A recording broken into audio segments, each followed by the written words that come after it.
Happy Monday, everybody. Welcome to the Sean O'Connell Show once again. Happy to be back with you on a Monday. Happy to be back with you all week this week in what should be a wonderful, exciting, and side note, beautiful week of weather in Salt Lake City. NFL Draft coming up this week. We're going to do our best to fill the roster, so to speak, get as many NFL players with Utah ties as we can on the radio program. Kyle Van Noy's going to join us this week. Eric Weddle's going to join us this week. We'll get Jeff Schwartz on. I know he doesn't have local ties, but he's tied to me, so that's as local as it gets on this show at least. He's an NFL guy, too. Yeah, obviously. He played a decade in the NFL. He's got some insight on the draft, for sure. Absolutely. Van Noy, by the way, got his charity golf tournament coming up, so that's something we'll talk about. Double duty. I believe I heard from someone that he's wanting to get more Utah people out. Obviously, being a BYU guy, he's able to get plenty of people tied to BYU fans, former players, whatever. He wants to reach out to he wants to appeal to the Utah crowd a little bit to do some charity golf. So I will say this: we did. Well, I guess it was my last stint at ESPN 700. We were somehow involved in a Utah BYU charity golf situation, and the BYU contingent was a much stronger showing.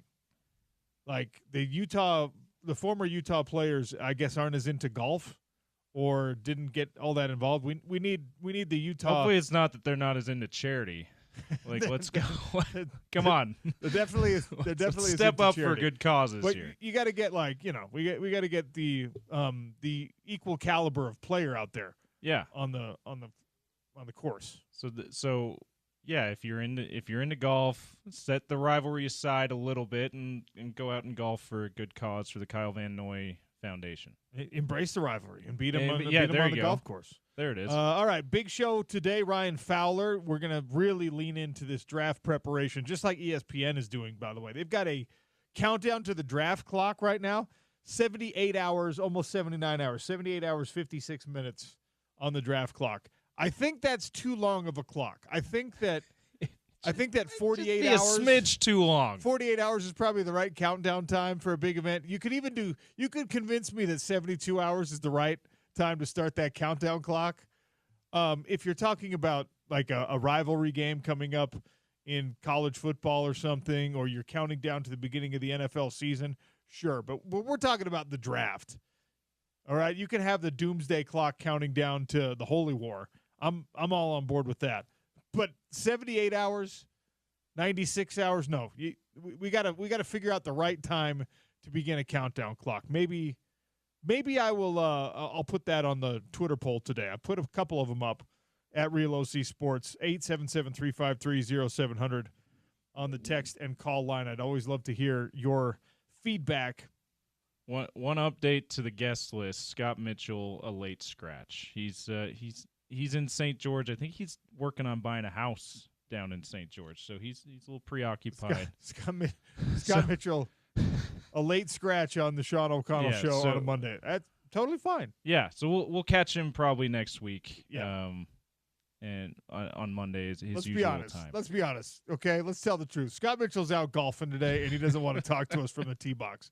And you know what? That might be it. There's nothing wrong with that. I'm totally fine with it. We did just have Patrick Manning on Friday, OC, while you were out. He's the managing partner of Black Desert. So maybe after talking with him, he got his number and was like, "Hey, can you squeeze me in a tee time if I promise to be down in St. George next week?"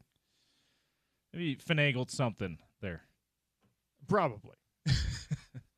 How many of you out there listening who are parents right now are fighting the kids asking for a pet bunny right now? Coming off Easter, there's bunnies all over the place, and in a household full of small children, it's like that's a big push right now. The big push in the OC. The big push. I'm like, in the O'Connell we just household? got a puppy. What are you talking about? The puppy will eat the bunny. Leave the bunnies out of it for a while. That's a good point. Especially a big puppy like yours. Yeah, a bigger breed like yours. They're like, no, we're gonna get a bunny, and so anyway, I want to know how many of you out there are fighting that right now. So they're not they weren't scared enough of the giant Easter bunny, Easter bunnies to not want a real bunny. They loved the giant Easter bunny. Okay. Kids are so wild, man, because so 2 years ago, my 3.5-year-old, I guess would have been 1.5 at the time, terrified of the giant Easter bunny. Would not pose for the picture, was just like, I want nothing to do with this. And they shouldn't be this big. She was literally hugging the leg of the giant bunny, which is weird because you're hugging the leg of some random stranger in a suit. And I'm just like, what?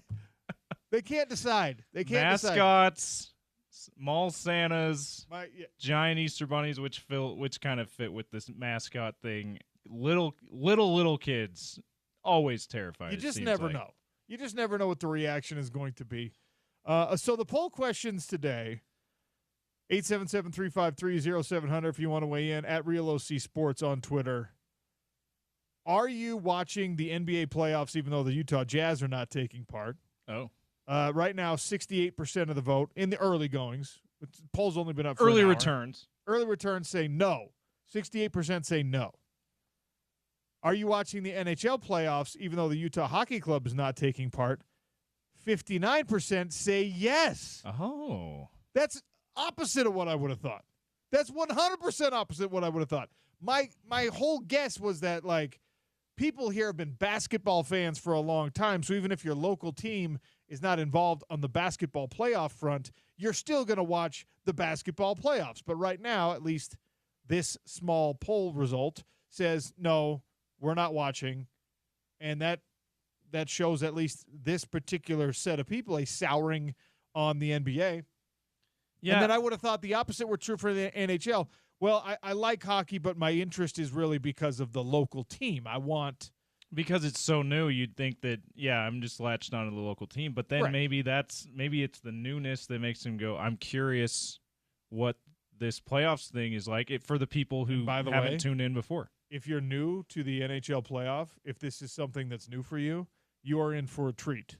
Because similar to playoff football, playoff basketball, playoff baseball, the intensity ratchets up. Everything is more interesting, except it's already hockey, which means that it's already ratcheted up and it's already interesting, and guys are already playing through injuries, and they're already willing to stay out on the field, the floor, the ice, through bumps and bruises. In hockey, they have to be forced off of you have to cut someone's leg off in order to stop them skating in the Stanley Cup playoffs. So if you're new to it, you're in for a treat. And the other poll question that I asked, and this one's interesting for me.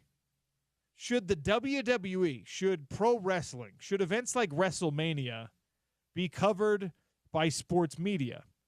And I'm asking because this weekend I saw my social media blowing up more with WrestleMania comments than with anything else, which blew my mind.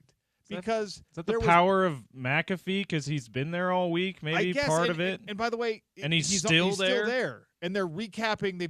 They had John Cena on, and they have this. I think this is Paul Heyman is the guy's name, who's just like a fat guy in a suit who walks out. He's like the manager for the. I don't even know what he does. Apparently, a Hall of Famer in WWE. Okay. I don't even really know what he does. He's a fake sports Hall of Famer. Good for him. But this is what blows me away. I mean, there were gymnastics national championships, NHL playoffs, NBA playoffs, and, I mean, we had a card on Friday night in the PFL, and what was dominating 22 forever game. The 22 forever game.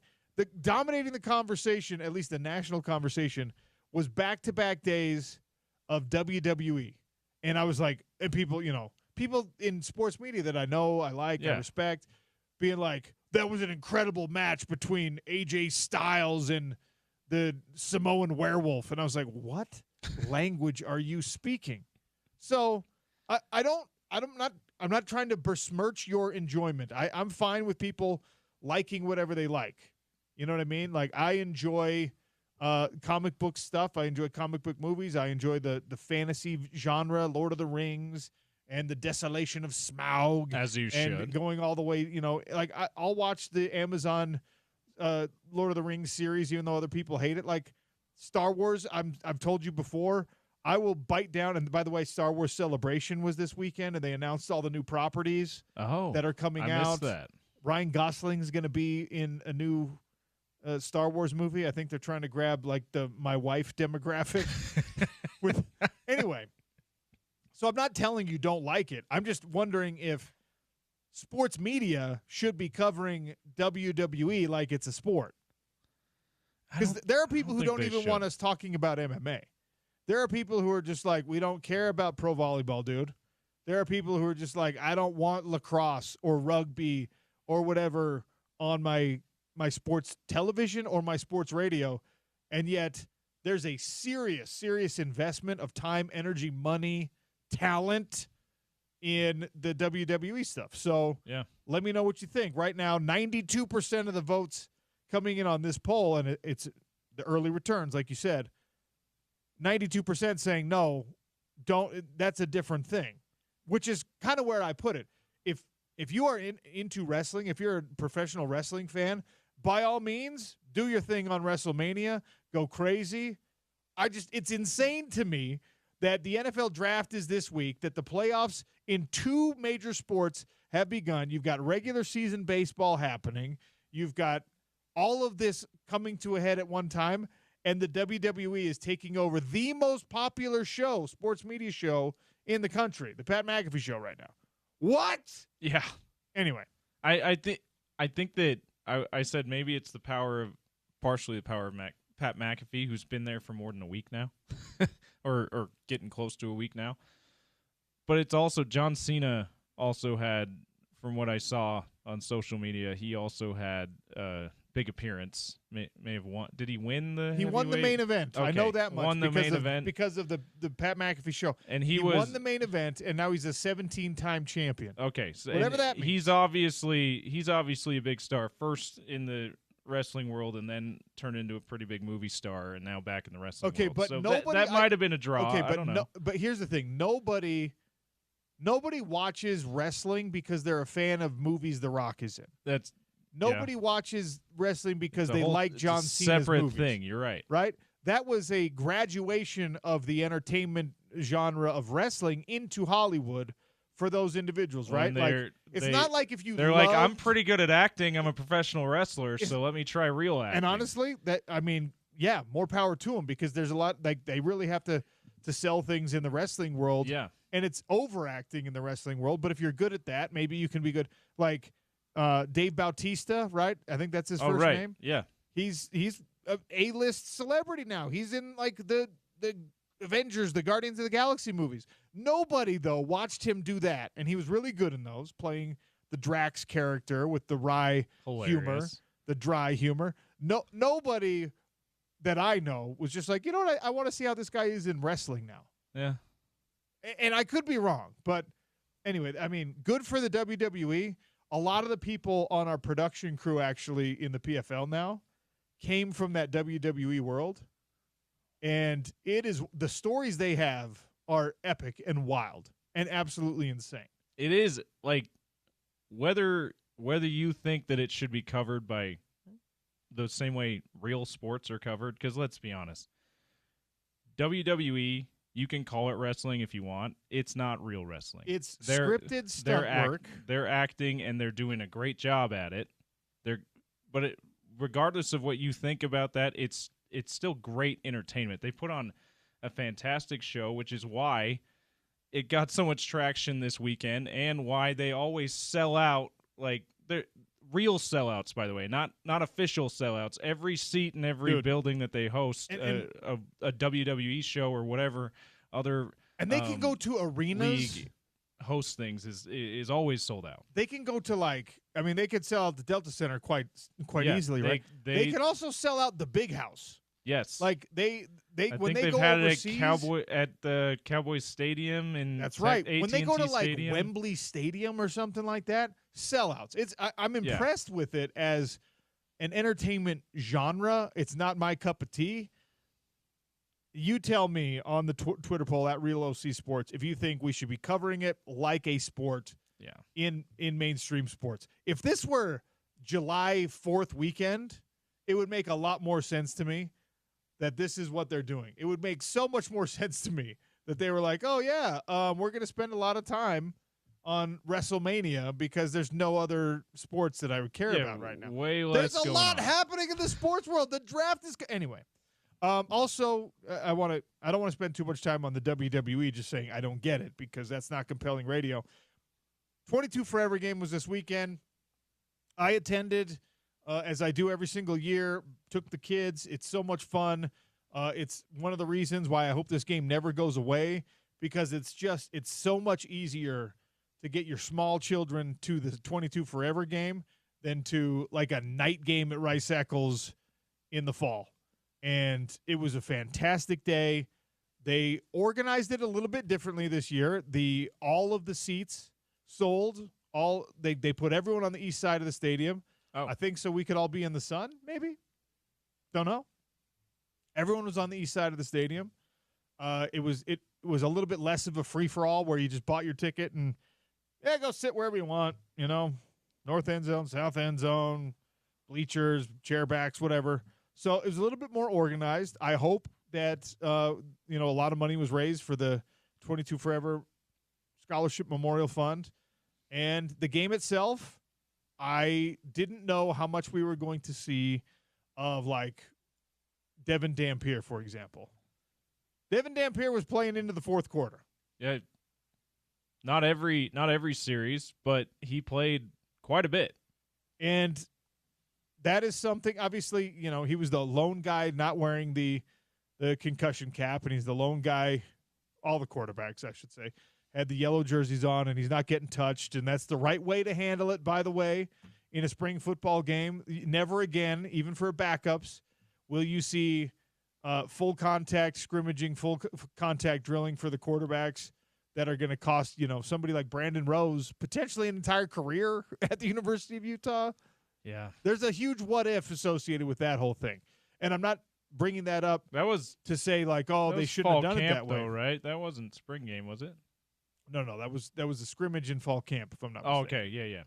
But in any case. But it was a full contact scrimmage, yeah. It was really neat to see some of the fresh talents, the different look on the offense. There's these little sprint out passes that look like they're going to be speed options, and they end up being little dump-off checkdowns to the wide receivers after you get the corner to bite and attack the quarterback like he's running. That play could break some things wide open. You're only going to get to use it once a game. You're probably going to get to use it like 4 or 5 times a year, but that should be fun to see. You've got a dynamic dual-threat quarterback who a lot of times when you're talking about a quarterback who can do it all, you have to sort of accept the trade-off that his arm's not going to be quite as good. His accuracy is not going to be quite as good. This guy can run, and this guy's got incredible pocket awareness, and so don't expect him to be dropping dimes. It's not fall football. It's not against elite defenses trying their hardest just yet. But there were a couple throws in this game where Devin Dampier dropped this ball on a 30 yards, 40 yards in the air into a bucket right exactly where it needed to be. And that is so encouraging. It's only as encouraging as the grain of salt you take it with because it's spring football. But it's so encouraging to see somebody who can do multiple things. Can do somebody who's going to can see somebody who's going to do the right thing with his feet. He's going to be able to give you, hopefully, 2 or 3 of those throws every game, and is going to take care of the football, which Devin Dampier, every time he spoke this spring camp, he emphasized that is something he needs to get better at because he threw a bunch of interceptions last year. He was unbelievable at avoiding pressure and avoiding sacks, but he did not take good enough care of the football. And clearly, Kyle Whittingham and Jason Beck and this entire staff think that he can take care of the football and he can improve at taking care of the football, or he just would not be allowed to be the quarterback for the University of Utah, because that's one thing that Kyle Whittingham, no matter how much he tries to adapt, how much he tries to change, that is one thing that he will never suffer is recklessness and foolishness with taking care of the football and turning the ball over too much. So You saw some of that with Devin Dampier. The reasons for optimism and for excitement. This is not. I'm not going to react to you and sell you a bill of goods, and I'm not going to blow smoke and be like, "Aha! This is the savior of Utah football." We shall see. But more things to be encouraged about with the way that Devin Dampier played in the spring game than the opposite. And quite frankly, it would be embarrassing if anything else happened. If the guy who's brought in to be your presumed starter looks bad the first time you trot him out in front of your fans, that would be a little bit of an embarrassment. Not the case. I don't think he probably felt any pressure in this game, but this is good. This is A-okay. I think your quarterback situation is actually pretty decent right now. Bird Ficklin had a Patrick Mahomes throw in, I think it was the third quarter of this game. That was just silly. Pressure coming at him, and defenders got the hand raised up to try to bat the ball down as he's getting closer, and you get the almost underhanded, the sidearm. Like, it was a Patrick Mahomes throw. He's got an unorthodox delivery. He always does, but this was like... This was even more he, exaggerated. He, leaned his body over to the left, and he Hideo Nomo'd that thing to the receiver. Good reference by you. Yeah, that's old school. Very old school. And look, it was fantastic. It was like... And you're not going to ask a guy that age to make that play in a game, but the ability to do that and to give a little splash and a little bit of woo from the fans at the spring game, optimism, man. That's what we're focusing on here. Points of positivity. Shout out to Zachariah. So what do we know about Utah football? Well, you know that Utah football, the quarterback situation, if healthy, I will knock on wood audibly for all of you, is better than it was last year, although last year would have been great if health was not a factor. So that's a point of positivity. That's room for a smile on your face in this beautiful Monday weather in Salt Lake City. You know, though, that you need some help. You do know still that the transfer portal has to be a real thing. They announced today that they got a corner from Auburn. You're going to have to find more wide receiver help. Wyoming kid coming in, hopefully can be that. Wyoming used him, pardon me for forgetting his name, Wyoming transferred to Utah. They used him primarily as a deep threat. Justin Stevenson was a guy that they tried to stretch defenses with. Now, again, Wyoming, it's a different animal. It's a different level of competition. But this is a guy, stop me if you know who this sounds like from last year's roster, who ended up not really – he averaged, I think, 18 yards a catch for Wyoming. Utah had a guy on the roster last year that had those numbers, and then they just didn't use him. Damian Alford was the guy last year who was averaging like 17 or 18 yards a catch at Syracuse. Stevenson is 6'1", though. Yeah, Alford was 6'6". Yeah, we all thought Alford would at least be a red zone threat kind of guy, and it didn't turn out that way. Yeah. So there's some depth that you've added. Otto Tia had a drop that you never want to see, even in practice, even in a spring game. You got to get that shored up. And I can't believe I'm saying it, but you have to add 2 defensive tackles in the portal. You got to add depth to your interior defensive line. Yeah, the Tanuvasa transfer loss loomed large in spring. From what Witt told us each and every week, he was not shy about saying we need more depth at defensive tackle, and then we played it back on your show. Him basically giving Steve Bartle shout out to Bartle, by the way, a shopping list of what they need in the portal, which included the defensive tackle depth. By the way, I ran into a coach at the airport when I was going to Orlando. Oh, I ran into a college football coach, not a University of Utah. I was going to say there's someone skipping out on the 22 forever game, or they did what you did. They come back just in time for the start. No, not a University of Utah coach, not a BYU coach, but I ran into a Division I football coach at the airport as I was leaving and heading to the gate, and almost made me late for my plane, by the way. And we had a conversation about that exactly. You know, He was asking me, how does Utah look? I was asking how his team looks. And I was like, you know what? They look really solid. And his point that he brought up to me was, oh, man, if they have just halfway decent offense, their defense is always good. I said, yeah, I agree with you. They need help on the defensive line, though. And he was like, dude, everyone needs help on the defensive line right now. The transfer portal means that, like, the Oklahomas of the world, the LSUs of the world, they're all stockpiling these talents, and nobody else has them. Like, Oregon's got them, nobody else has them. And I was like, yeah, and it hurts really bad that Keanu Tanuvasa transferred to BYU. He said, well, wouldn't you for $1.5 million? Oh. And I was like, there's no way that's how much they paid him. He said, that's the number I heard. And I said, there's no way that an interior defensive lineman, that a defensive tackle, who was really good, but not all conference or anything. It was really good, but like, I mean, it's not Star Lotulelei. This is not an All-American. He was good enough that Utah fans had high hopes that he would be the next leader of this defense, but he hadn't shown that. He's not even Lecky Fotu, and that's not an insult, by the way, but like, there are levels to being a great Utah defensive lineman. You know what I mean? And Keanu Tanuvasa was a pleasant surprise when they moved him over from offensive line and was a really good player. I think he was the second best guy at the position on the team. When Junior Tafuna was healthy, he was better. You know what I mean? In any case, the number this coach threw at me was $1.5 million because that's the number that he was hearing. And I was like, that can't be true.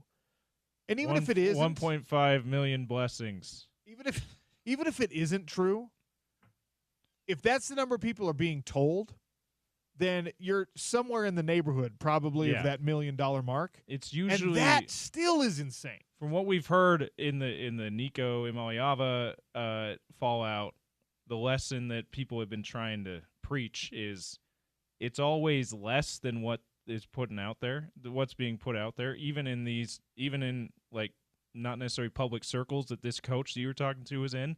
So it's always a little exaggerated, but still. The public circle and the coaching circle usually get a little bit different information, and this is someone firmly entrenched in the coaching circle, and if that person firmly entrenched in the coaching circle is willing to throw that number out randomly in an accidental meeting with somebody at the airport, there's a belief that that's the real number. So whether it's actually that or it's something close to that, that is a nutso number for an interior defensive lineman that will probably be an all-conference level player, but not more than that. That's a huge number. Yeah. Pass rusher, like look at what the NFL does, and that's what college football does. Quarterbacks, $1.5 million, easy. Pass rusher at a place, like a big-time program, sure, 1.5. Lockdown corner, sure.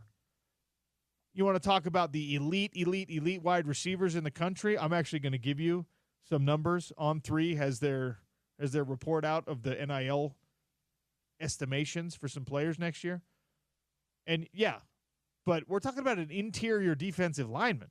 In a lot of cases, like, you just run to the other side. Anyway,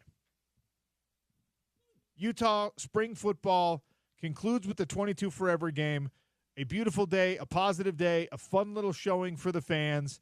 The offense looks markedly different. The team was competing hard.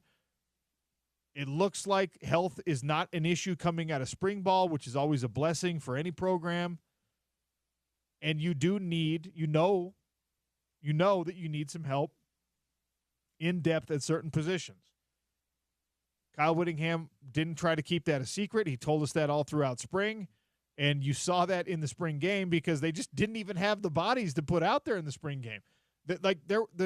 All respect to everyone on the depth chart, there were a lot of dudes that were playing defensive tackle in this game that you could tell were freshmen or walk-ons, and that's okay, but that's not what you want to put out there on a Saturday in the fall. That's not what you want to see against UCLA or Cal Poly or anybody else.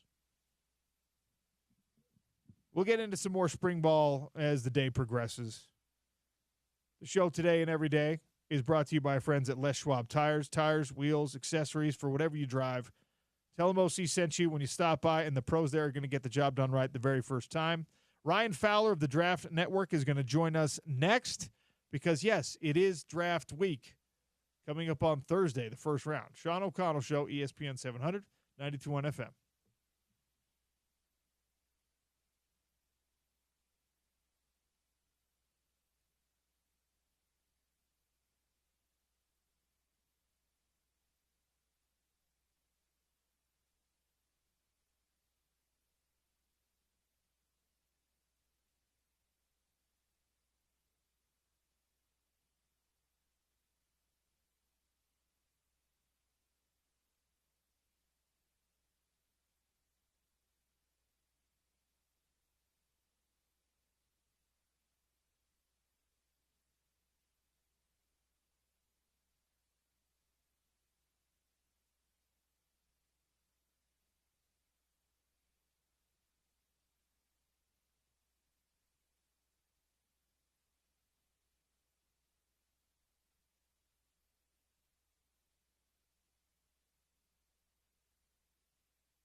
Sean O'Connell Show continuing here on a Monday. We're just getting started, and we welcome Ryan Fowler from the Draft Network to talk about the upcoming NFL Draft, my favorite non-competitive sporting event of the year, although it's probably pretty competitive. It's just not like scoring points competitive. Ryan, welcome to the show. How are you?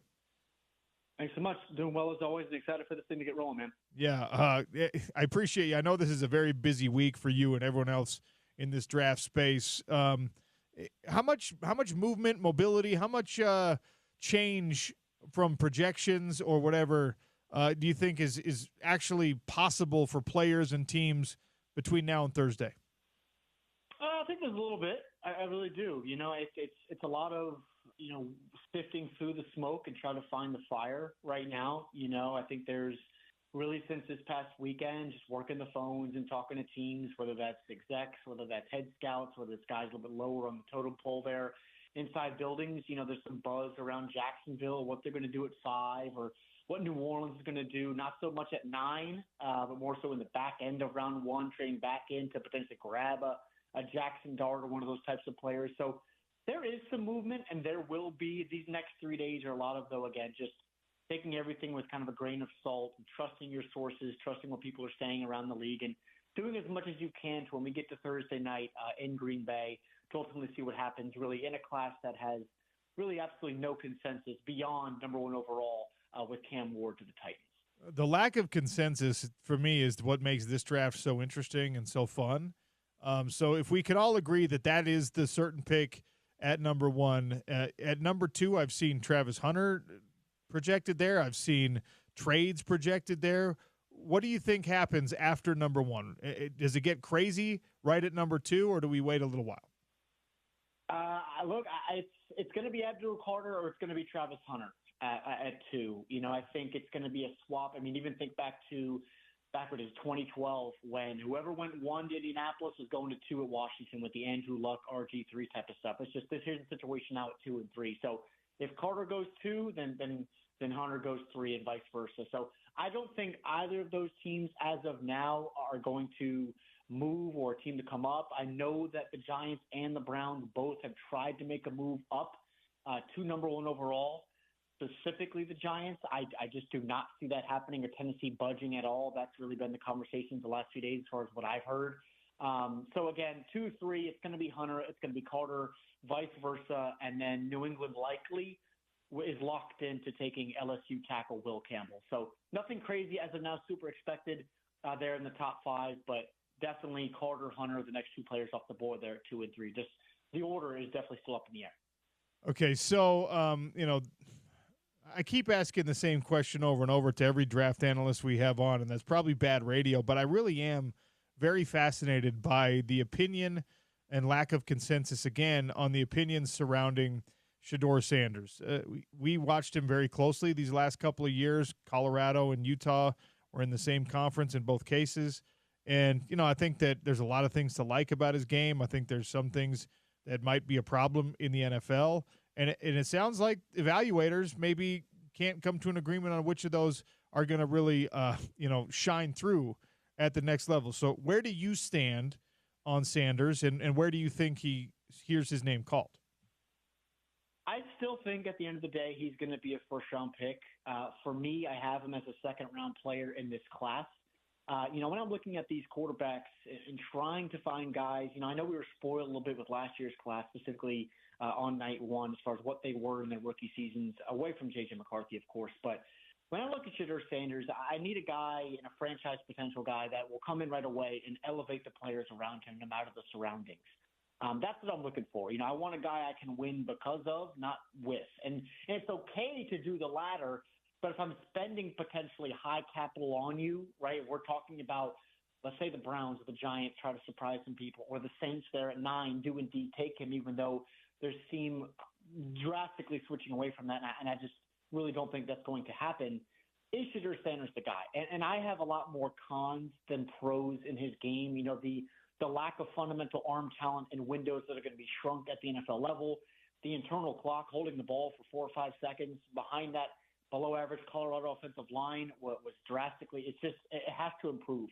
Bottom line, where everything's faster around you.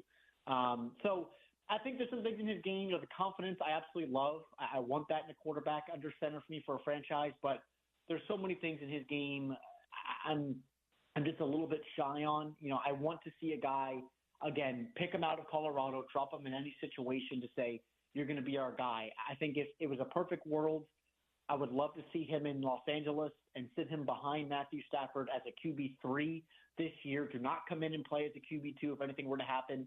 Sit, learn behind the tutelage of a Sean McVay, and then go from there. But bottom line is we don't have that luxury now in today's day and age, specifically with teams and social media and ownership. It just doesn't happen. So I'm much more lower on the consensus on Shedeur Sanders. I haven't seen enough in his game in an alternate neutral environment to say this is a guy that can lead my franchise from day one. Ryan Fowler of the Draft Network, our guest here on the Sean O'Connell Show, talking about the upcoming NFL Draft, which we will have right here on ESPN 700 and 92.1 FM. A QB3 in your book is who? Yeah, this is where it gets really fun. I think it's either going to be a Jackson Dart, a Jalen Milroe, or a Tyler Shuck. I really think either of those guys could surprise. Tyler's someone that teams love. I personally really diving into his tape in the pre-Senior Bowl, couple weeks leading into there, really diving into the tape. I really like Tyler's game. Now, is he a guy that sneaks into the back end of day one? I'd be surprised.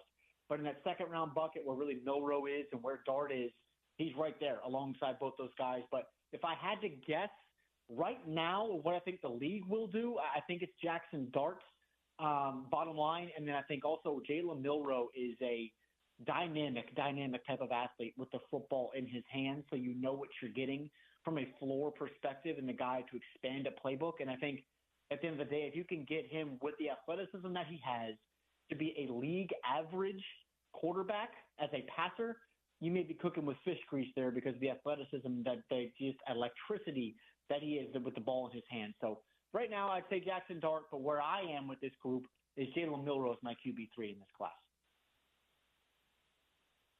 I've heard a lot of people say that the D tackle class, the trenches are super strong in this draft. I look at it and I don't disagree, but I'm very curious about the running back class because we saw what adding an elite running back can do for an offense for the Philadelphia Eagles this year. And even though you might want to build things first and foremost around a running back, like maybe you could in the 90s in the NFL. That's a little ace in the hole you could pull out of your pocket if your quarterback situation is figured out. And there's some really, really good ones in this draft. Is there a renaissance of the running back position happening because of what we've seen in the NFL and because of the talent coming out in this draft? Yeah, there absolutely is. And teams nowadays, we're trying to counter, you throw in 35, 40 times a game. We're going to play with two high safeties. Well, if you play with two high safeties and two perimeter corners and one guy at the nickel, well, you're going to have guys that are lighter in the box, and we're going to run right at you. So it was nice to see the Saquon Barkley Philadelphia Eagles, with that front five that they have, which is the best in football. That whole correlating effect there was obviously sensational for the Eagles on their way to the Super Bowl title. But you look at this class, there are about 25 to 30 guys in this class that could hear their names called, of course, headlined by Ashton Genty and Amarian Hampton. And I think we may end night one on Thursday night with potentially four guys. I think Travion Henderson doesn't get out of round one, and I think either of Quinshon Judkins, his teammate in Columbus, or Caleb Johnson, another guy out of the Big Ten and from Iowa, also hears his name called. So it's going to be really nice about this class with the running backs where it's loaded. You mentioned the defensive tackles where there's guys all over the place as well. But what's special about this running back class is the varying body types of which you can add specifically on day two, where you're Ollie Gordon from Oklahoma State, Damian Martinez from Miami, or your Cam Scatterbush from Arizona State, or you could add an R.J. Harvey, a Brashard Smith from SMU, or a Jordan James, who has that Bucky Irving type of parallel skill set as well, coming out of the same program as that shiftier type of runner. So it's really going to be, the beauty is going to be in the eye of the beholder for these teams and adding at the running back position. But bottom line, even if you're a team like the Eagles or the Ravens or the Colts that have their clear RB1, you still may add a guy because flat out how talented this group of running backs is in the 2025 class. I'm curious how the NFL is treating. I saw you tweeting about him. That's why I'm asking Ollie Gordon because, Utah joined the Big 12 conference this year, and we looked at that Oklahoma State offensive line returning everybody, and Ollie Gordon, the best running back in the country, coming back. And it was just like, oh, my gosh, this is going to be very difficult to stop. He's going to have another juggernaut year. And he disappeared. Now, Genty took over the headlines for running backs in the country for everybody. And in the Big 12 footprint, it was Cam Scatterbush who was making all the news. But it's not like Ollie Gordon forgot how to play football. So how's the NFL treating him?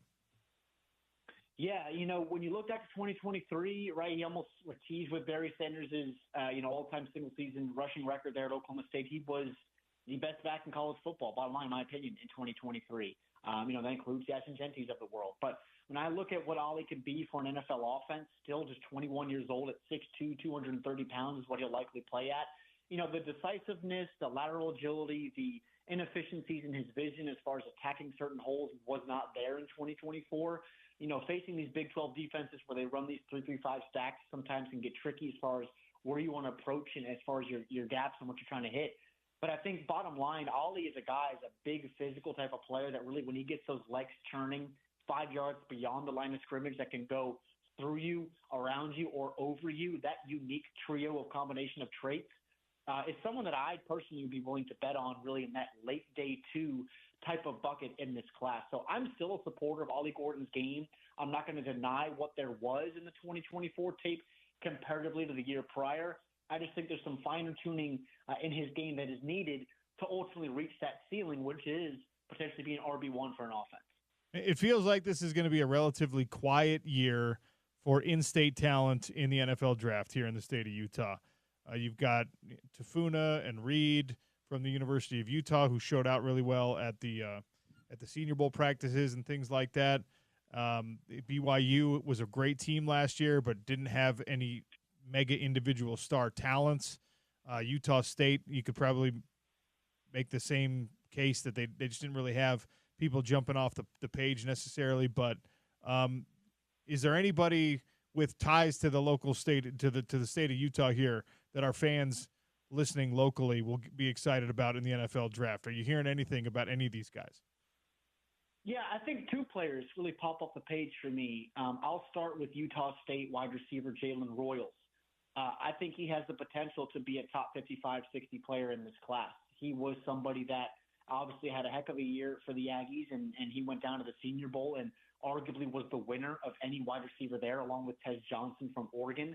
I love Jalen Royals' game. He does everything well at all 3 levels. He's a physical player coming in to potentially be a low-level wide receiver 2 or a high-level 3 for an offense. He'll block his tail off on the perimeter, which you have to do as a young wide receiver in the league. So Jalen Royals is probably the headliner from that area. And then for me, Junior Tafuna from Utah, as you mentioned, is another guy that was down there in Mobile at the Senior Bowl that was a late addition, and at 6'3", over 295, 300 pounds. I love the twitch that he offers within the interior. He's going to be someone right away that's going to be a boost to your ground game as a rotational defender. And then his ability to win one-on-one matchups isolated and pass rush reps really showed you that potential as far as what he could be as a potential steal in that late day 3, 6th, 7th round type of bucket for a team. So seeing him live, both of those players, and Royals and Tafuna, really moved the needle for me as far as guys that I would want in my roster if I'm a GM. Love hearing that for those guys. Who is the team you trust most to get this draft right? And maybe the team you trust most to screw it up? Yeah, that's a great question. There's a lot of people out there probably say, the silly mistakes with Joe Shane, what he did with Saquon Barkley last year. The Giants had a heck of a draft last year, bottom line. It's just been overshadowed by the Saquon Barkley stuff. I would say a team that I would trust the most to hit it. People out there listening that know my background as far as with Washington would say always being a homer or there's a bias there, but I really do like the process in which Washington has approached their first draft last year with Peters and how they're approaching it this year. Or you look to Howie Roseman in Philadelphia or Brett Veach in Kansas City. I trust those teams. I think the team I would look at to most likely mess it up, I got to look to number 12 overall. That's the Dallas Cowboys with Jerry Jones. They are always about splash. It's not always about adding the guy that fits best. It's always about athletic traits and some guy that may not know how to play football right now, but we're going to try to coach that into him down the line. Trying to draft guys that maybe don't fit the culture or guys that want to come in and, just be all about money, be all about glitz, about glam, just flat out getting football players that contribute right away. I would say the Dallas Cowboys at 12 are, for me, the most likely to mess it up, and the team that are I could bet on to say they're going to add a guy immediately to compete. I would say the back end of round 1 with Washington, Philadelphia, or Kansas City. Well, we can't wait. I'm sure it's even more exciting for you since you're deep, deep into these waters Thanks so much for your time today. Appreciate you giving us your insight. Of course. Thanks so much. We'll talk soon. Ryan Fowler of the Draft Network really dialed in on all of these guys. Jalen Royals up. Forgive me, Aggie fans. I said, and as I preface that question, there weren't a lot of guys jumping off the page for the Aggies. Jalen obviously did. 4.42, by the way, at the Combine, in addition to the production that he had. So, it is going to be a light year for the in-state schools in terms of the draft. You're going to get more free agent ads from the schools than you are going to get draft picks. But that doesn't mean it's not going to be a great NFL class eventually, because we've been surprised by, I guess, more surprising things where a Junior Tafuna might end up being an everyday starter for however many years in the NFL. And, there are guys that went higher than him or were more highly thought of than him from Utah, from BYU, from wherever, that just it didn't work out all that well. It's hard. It's very difficult to project not only where guys are going to get picked, but more importantly, how well they're going to work out at the next level. Because even though it's still football and it's supposed to be the same thing, at the professional level, it's just not. It's just a different animal. So big thanks to Ryan Fowler for joining us. All right, James put this in his update. It's something I want to talk about a little bit more in the hot lunch. It's official now. Cooper Flagg is headed to the NBA. Are we starting a countdown clock to the NBA draft, to Utah Jazz Mageddon? Sean O'Connell Show, ESPN 700, 92.1 FM.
Pressure on Ella Zerbis because Utah's going to want to drop the 9.6875, hoping for a stuck landing here. Has to do the technique correct. And watch the height, the way she kicks Ella Zerbis, her heels, toes pointed from every angle, just phenomenal. Ella Zerbis turned in a great bars routine on the NCAA gymnastics final that was on Saturday, ABC. Sound courtesy of ESPN. Red Rocks ended up taking 4th place at nationals. So death taxes, Utah gymnastics making it to the championship rounds. They were elite on Thursday night. Highest qualifying score to make it to the Final Four, and just weren't able to ride that momentum to the actual national championship. Oklahoma, UCLA, Missouri, who Missouri qualified for the Final Four as a 7th-ranked team in the country. Upset defending champion LSU. They did. In their Thursday group. Yeah. And then Utah came in 4th place. So another great season for the Red Rocks. Unfortunately, came up short of an actual national championship. And, I mean, look, I enjoy watching gymnastics. I'm not going to pretend to be an expert by any stretch of the imagination. But the consistency with which the team has performed year over year over year over year is incredible. It's also maddening to know that what they're truly capable of is that, you know, flirting with that 198 that ended up winning a national championship for Oklahoma. That's what you got on Thursday night from Utah. And then, unfortunately, it looked like they were going to take 3rd. Then there was a scoring appeal by Missouri, and that's proved to be successful. They got more points, and so Utah takes 4th. But, look, if any other program in any other sport was in the Final Four of their sport, if there was a hockey team in the Frozen Four every single year, that would be the dynasty in that sport.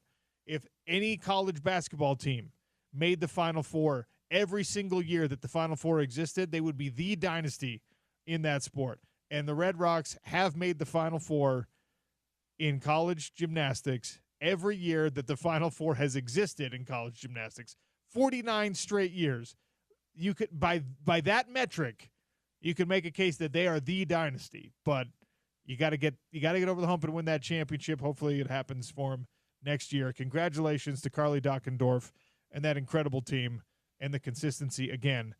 Coach over coach, year over year, generation over generation now of Utah gymnastics. Pretty incredible. Yeah, the one thing I'll just say is it can be so easy to take something like this for granted as a fan of any team that's been this consistently dominant, and not necessarily in the last 30 years winning national championships, but 10 of them before that, right? And just consistently making it to the NCAA Nationals every year of its existence. So Utah fans, as much as you're hungry for a national championship, and it's been a long time, and it feels like you're falling behind programs like Oklahoma, this is their 3rd straight, right?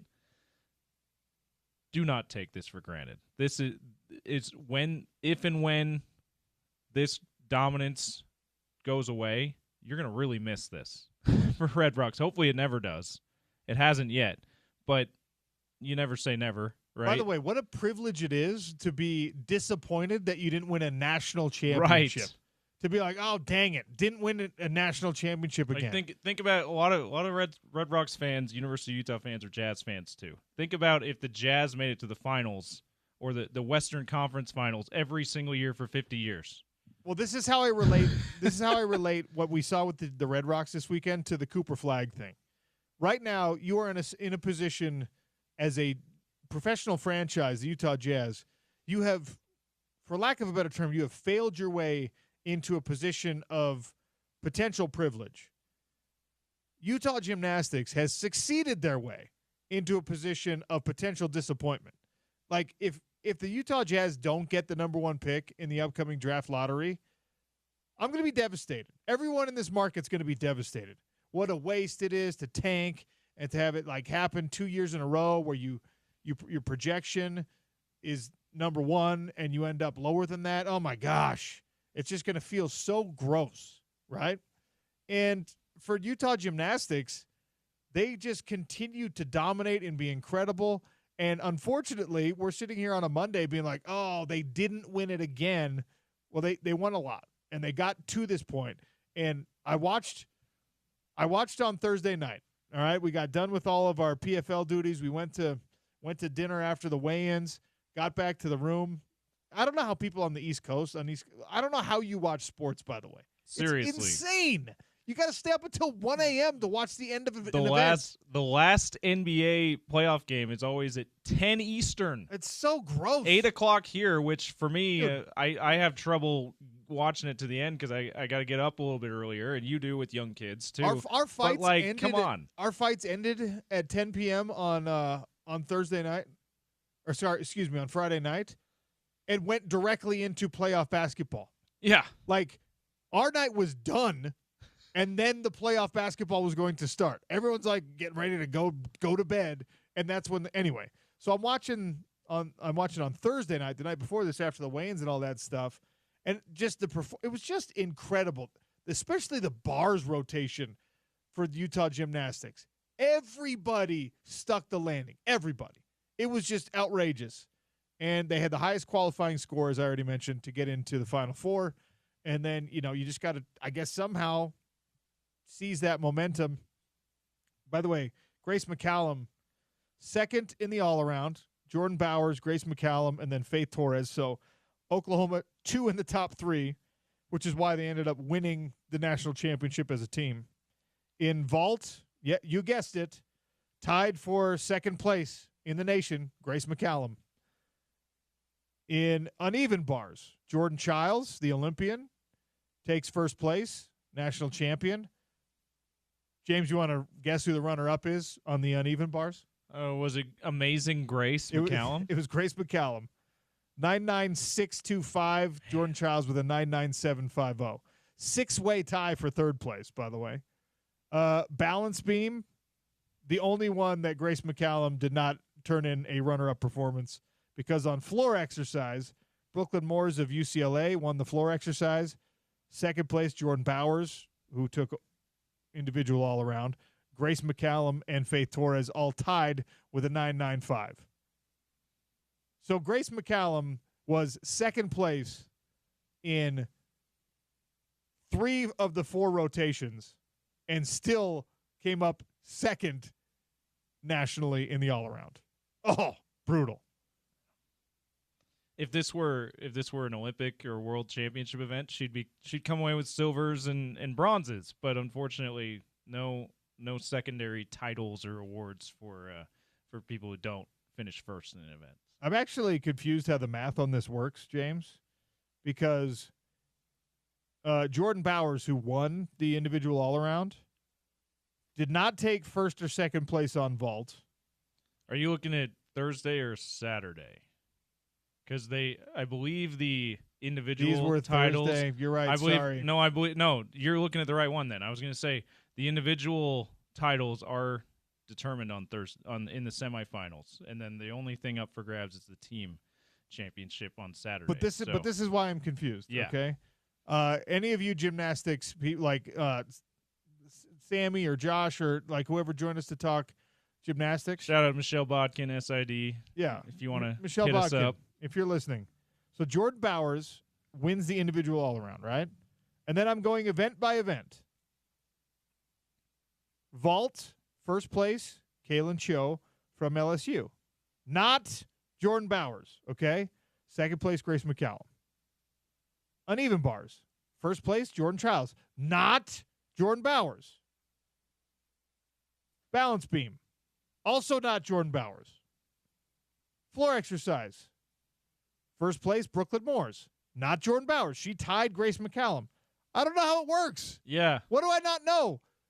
Yeah. Jordan Bowers, according to we have to get to the bottom of this. According to this article, did not turn in a better score on vault, uneven bars, balance beam, or floor exercise than Grace McCallum, but somehow beat her in the all-around? How?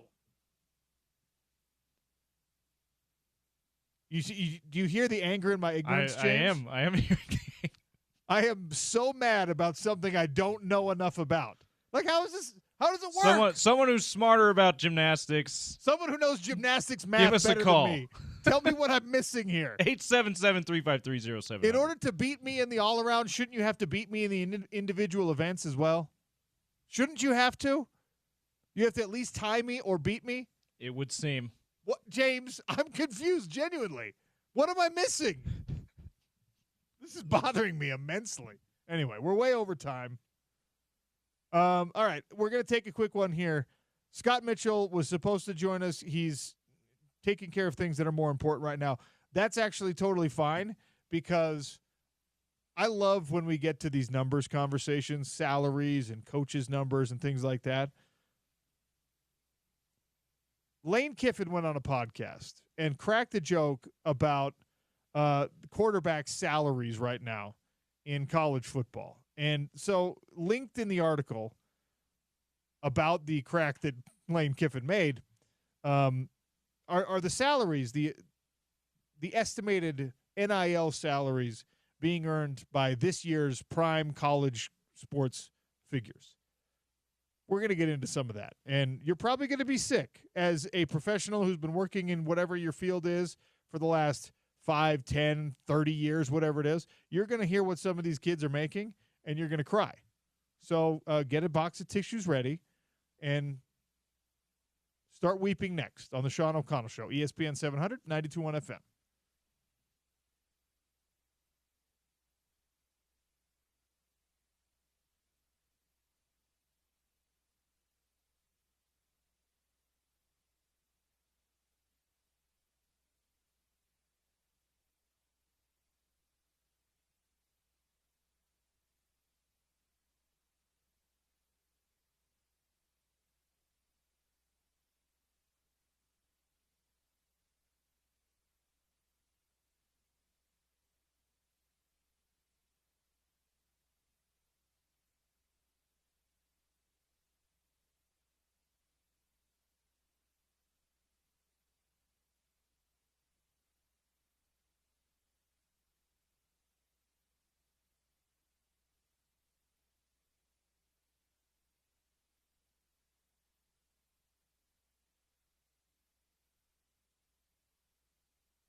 Good job of the offensive line picking up the pressure. That's a catch, and that's a touchdown. Goodness gracious. What a grab on that play by Luca Caldarella. You talk about guys catching football, and watching a lot of spring football, I've really liked Luca Caldarella. Dampier, very decisive and puts the ball in the exact spot. And not only that, but it's the right trajectories. So many guys floated out there. You got to get it to the outside. Great concentration, tight coverage. Luca might be edging his way in that circle of trust. Bill Riley and Scott Mitchell on the call, courtesy of ESPN Plus, University of Utah Athletics. Luca Caldarella with a TD catch from Devin Dampier in the 22 Forever spring football game. Luca Caldarella working his way into the wide receiver rotation to do things besides block after going in motion would be an encouraging thing for all of us. The kid all last year blocked his behind off for Utah football. Was the best blocking wide receiver they had and became, unfortunately, a tell for opposing defenses if that tall white receiver with the Italian name is in, then they're going to run the ball. He's going to go in motion, and he's going to try to block in the box, most likely. Throw him the ball. He earned it, and they did in the spring game. So good for Luca. They did. And you said get ready to cry, so I decided everybody hurts REM for this. I mean, honestly, we shouldn't be crying about this. I guess we have to get used to celebrating this. In college athletics, players are making a lot of money right now. And On3 has become the website, the sports outlet that has decided to kind of take the lead in doing the most research and finding out just what these numbers are. Now, I want to make sure we preface this. This is not the same thing as the the USA Today coaches' salaries thing. Those are verified. Those are because a lot of times there's tax record requests, and most of the public universities have to disclose exactly. Yeah, and then you notice when we've read those off before, we have when we read off the USA Today coaches' salaries rankings, and we were talking about the Big 12. We did not mention Kevin Young and his probably sizable salary for BYU because they're not a public university. Yeah, and USA Today will throw out estimates for those, but they don't report them as real numbers because they're not real numbers. And On3 doesn't try to tell you that these are absolutes, but these are the ballpark figures for college athletes, and at least most of them are college athletes. We're going to get to this. It's hard to know exactly what the real numbers are when you run into a coach at the airport and that guy says, hey, $1.5 million for Keanu Tanuvasa to go down to BYU to play D-tackle. I still don't think I can believe that. But let's say it's half that. That's still a lot of money for an interior defensive lineman to go play a season for BYU, right? It's a lot of money. And congratulations. I applaud anyone who's able to maximize whatever salary that they get in whatever field they work in. On3's NIL valuations, they go like they rank them all the way down, top 50. There's a couple surprises on this one for me. Arch Manning is according to On3 is the number one earner in college sports right now. Not a surprise. $6.6 million is the estimate for his NIL valuation. That is a crazy number, but one that comes with the name on the back of his jersey and the university that he's at. Cooper Flagg allegedly made just shy of $5 million to be a one-and-done player at Duke, and he did confirm, if you were not tuning in earlier today, Cooper Flagg did confirm that he is headed to the NBA draft and presumably will be the number one overall pick, hopefully to the Utah Jazz. I am a skeptic that actually happens. But Cooper Flagg is done playing college. You keep putting that out there. Are people going to blame me because of the bad juju I'm putting out I there? am. All right. I won't say it again then.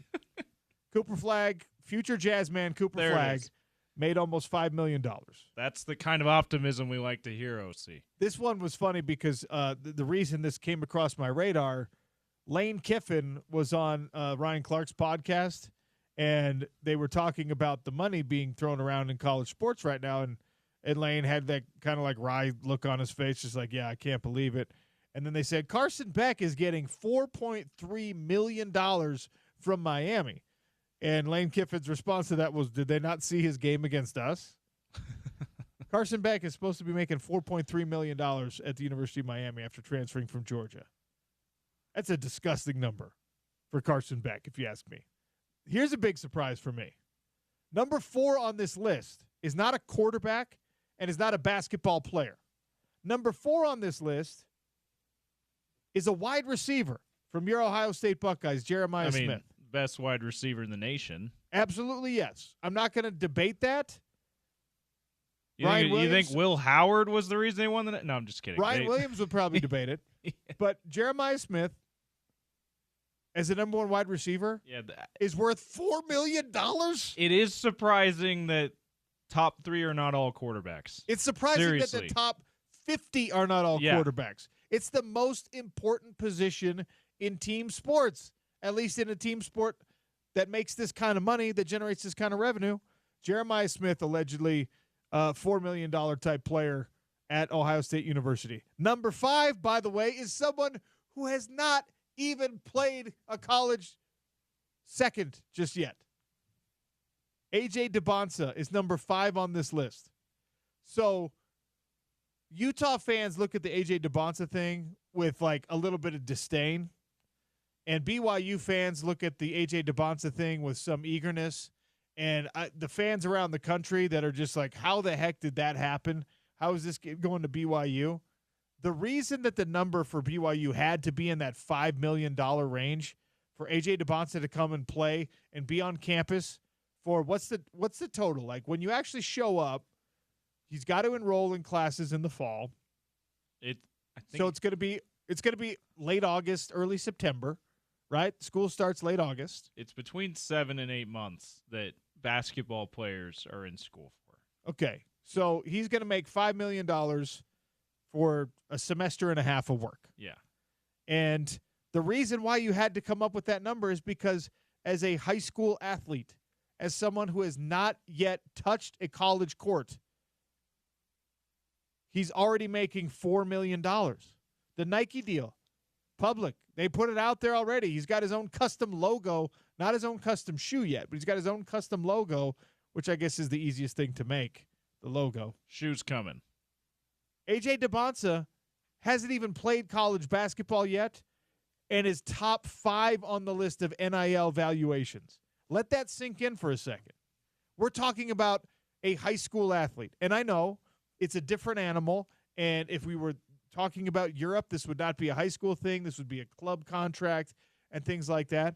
But in the American system of prep athletics and collegiate athletics, it stands to reason that you make more money when you're a college athlete now because you are helping generate revenue for a college. I bet Utah Prep is not turning a profit because of A.J. DeBonsa. It's because they're a prep school that charges tuition. Now, he's probably helping. But this money isn't coming from them either. It's coming from Nike. $4 million. It's listed at 3.8, but the deal is called a $4 million deal. He's making more money than Garrett Nussmeier, the LSU quarterback, Lenora Sellers, the South Carolina quarterback, DJ Lagway, the Florida quarterback, Cade Klubnik, the Clemson quarterback, Drew Aller, the Penn State quarterback. Here's another surprise number for me. Sam Levitt, the pride of West Lynn, Oregon, the former Michigan State Spartan, bane of many teams' existence as a quarterback in Tempe, Arizona at Arizona State University, $3 million as an NIL valuation. That surprises me because what it says is that Arizona State University has somehow found a way in 1 year under Kenny Dillingham. Well, 2 years under Kenny Dillingham. We'll call it one winning season. One winning season under Kenny Dillingham, but we'll call it what it is. It's 2 seasons under Kenny Dillingham. Sam Levitt is a product of a system that they have figured out how to keep this guy there. that comes from what? That comes from who? That we don't know who the big donors at Arizona State University are. But this is a program Maybe Al Michaels. that 3 years ago had zero expectations. None. Nothing.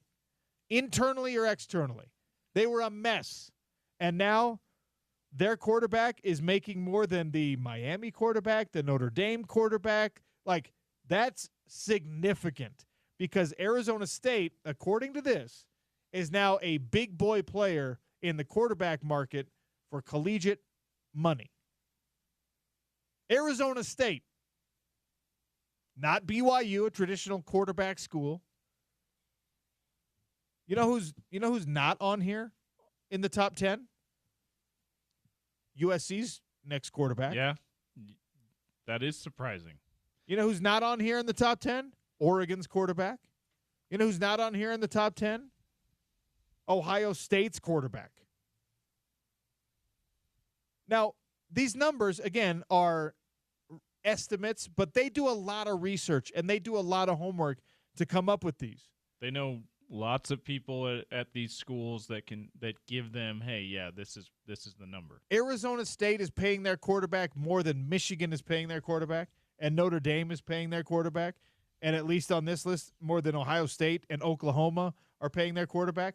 Arizona State is doing that.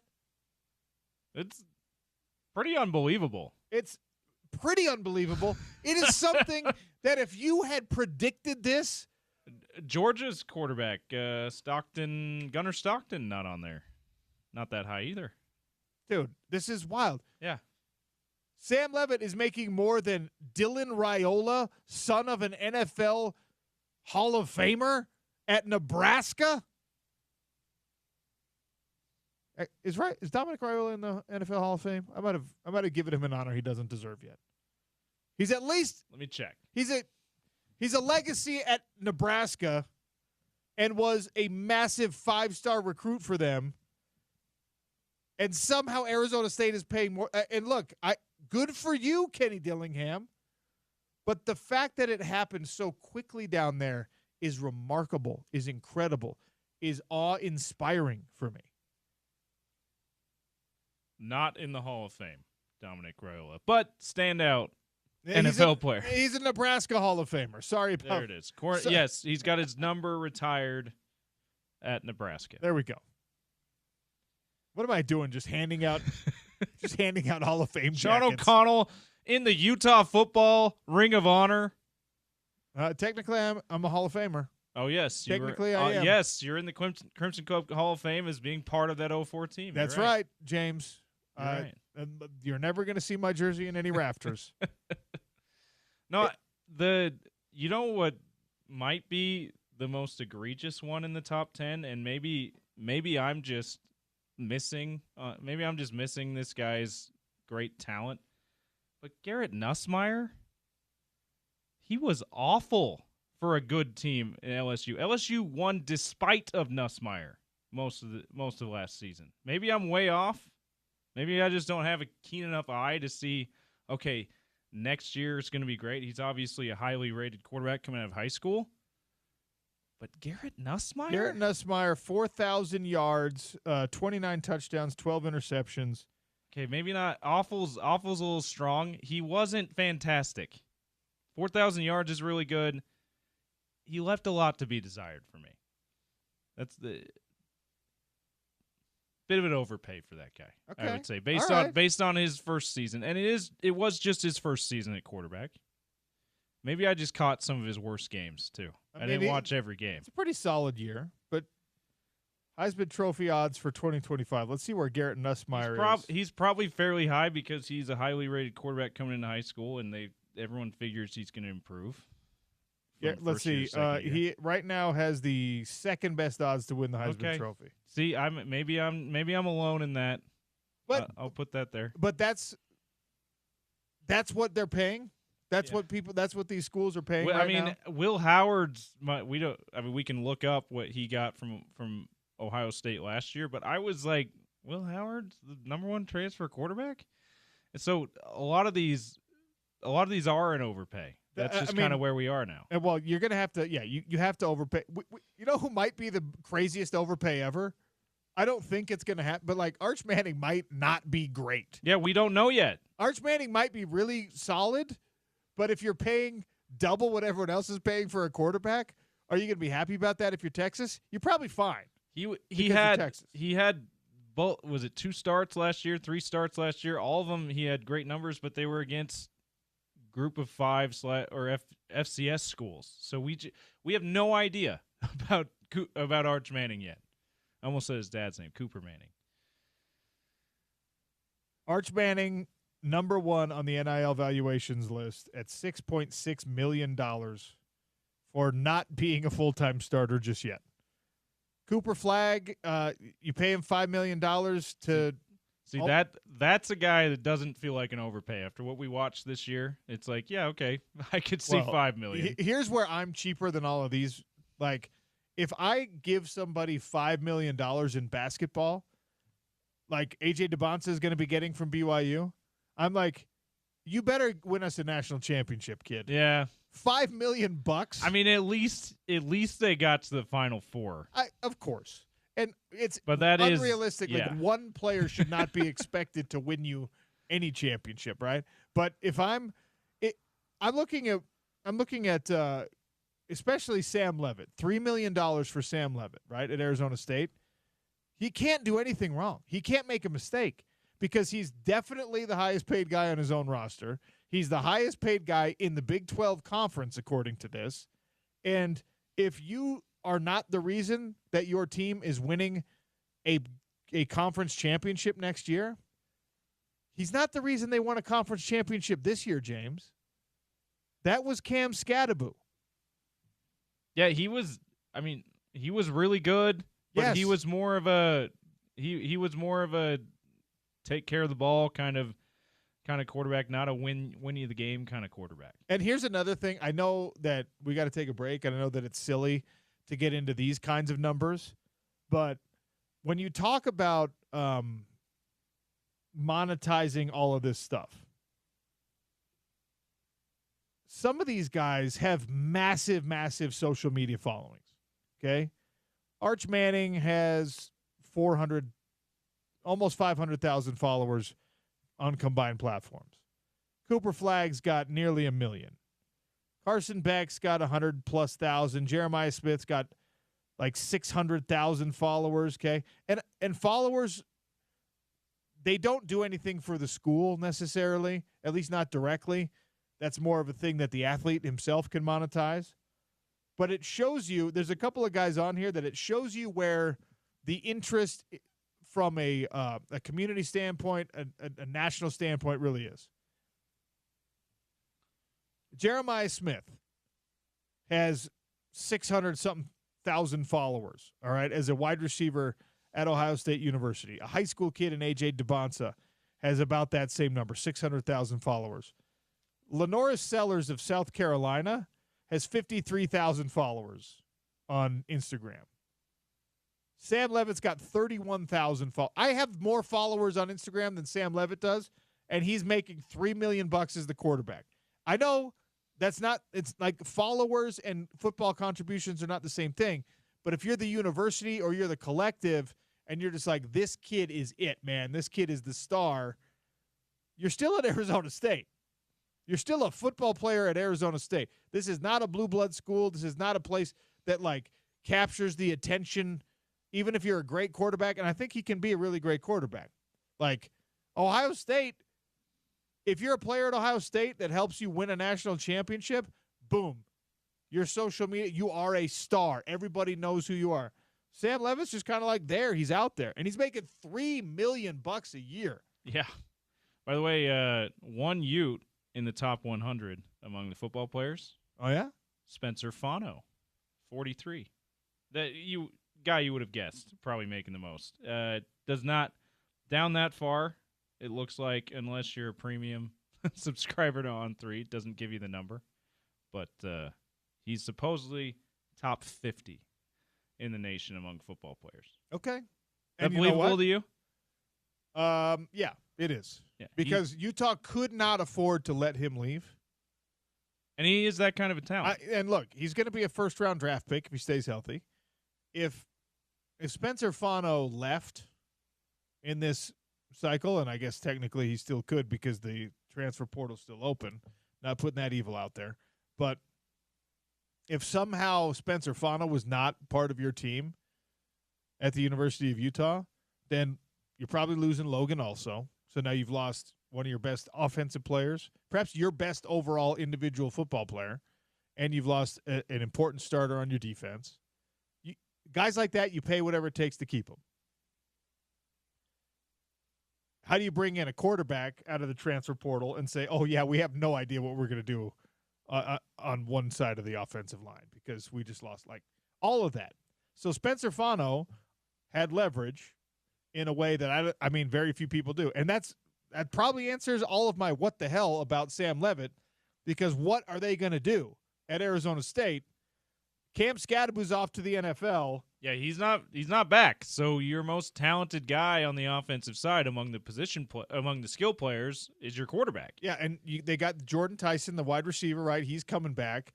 And, like, if you don't bring back this quarterback, now he's gone in the transfer portal. So you don't have a choice here. But $3 million at Arizona State shows you how difficult it is to compete at every level of college football right now. Sam Leavitt helped his team win a conference championship. Wasn't the primary driver of that offense winning a conference championship, but that guy is cashing $3 million worth of checks, according to On3. Wow. It's getting bananas in college sports. And yes, OC, I am crying inside because of how meager my salary is compared to some of these guys who are not even technically professionals. James is only making $2.5 million. He can't stand it. Are you kidding me? That's part of our Big 12 at Noon coverage, brought to you by Mountain Land Supply. I want to know what Devin Dampier's making. I want to know. Well, hopefully we'll get him on the show, and I'll just straight up ask him. And then I'll be like, can you lend me some money? Can you borrow me a few? Can I hold some? MountainLandSupply.com, or stop by any of the physical locations of Mountain Land Supply. Any of your home improvement projects, that's the place you want to be.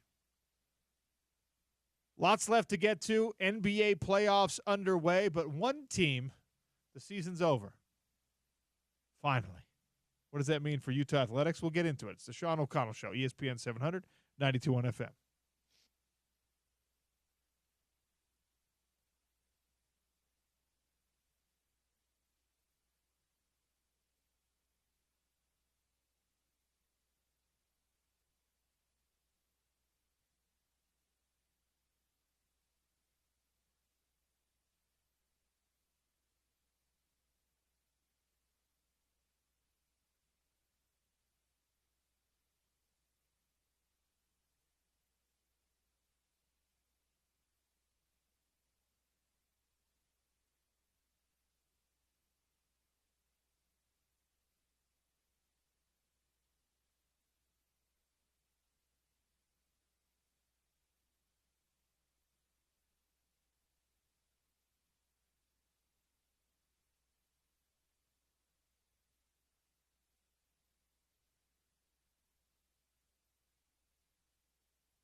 Sean O'Connell Show continuing here on a Monday.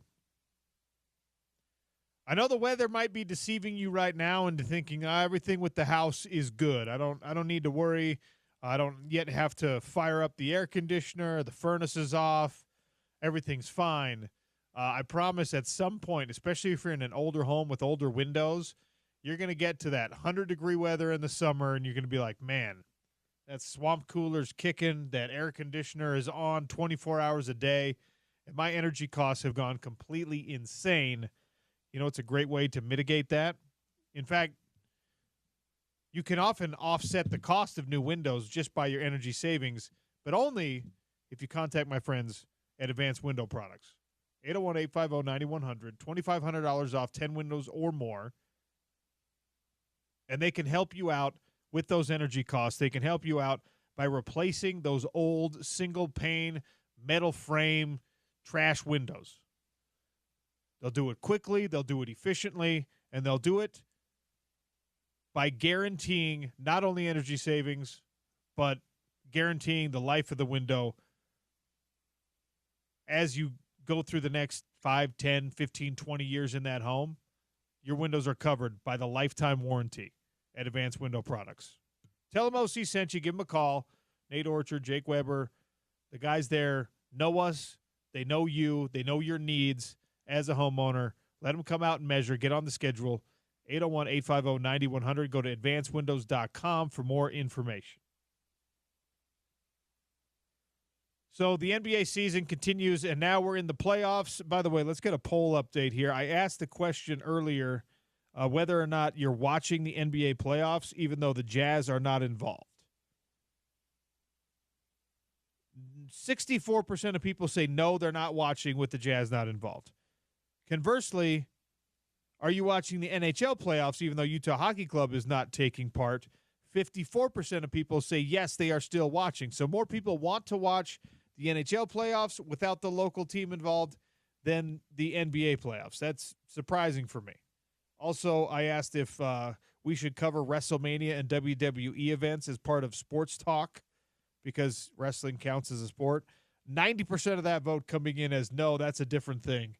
I agree with you, and I'm glad you're not asking me to cover WWE as a sport. I think it's great if that's what you're into. It's not what I'm into, so I would have a hard time covering it like that.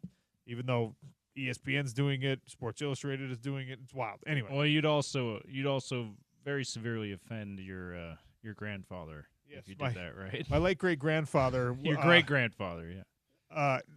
My grandpa, when we were young kids and we were watching, I don't know, Hulk Hogan doing something on wrestling, he was like, don't watch this. This is not real wrestling. He was a collegiate wrestler, right?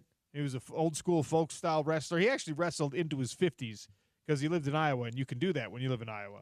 They have tournaments, weekend tournaments like we do jiu-jitsu tournaments kind of like amateur golf tournament. Yeah. Amateur golf tournament. You can do whatever, right? Thing, so he wrestled into, I think he said the last tournament he wrestled in, he was 58 years old, if I'm not mistaken. But in any case, my grandpa watched it when we was like, Macho Man Randy Savage against Hulk Hogan, and we were getting ready to play our original Nintendo WWF game.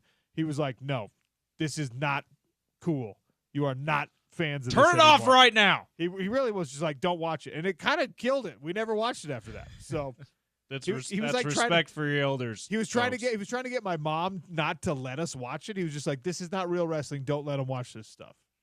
And, apparently it worked. It worked. Apparently it worked. Anyway, so that's the poll, all right? The wrestling thing we're not going to cover.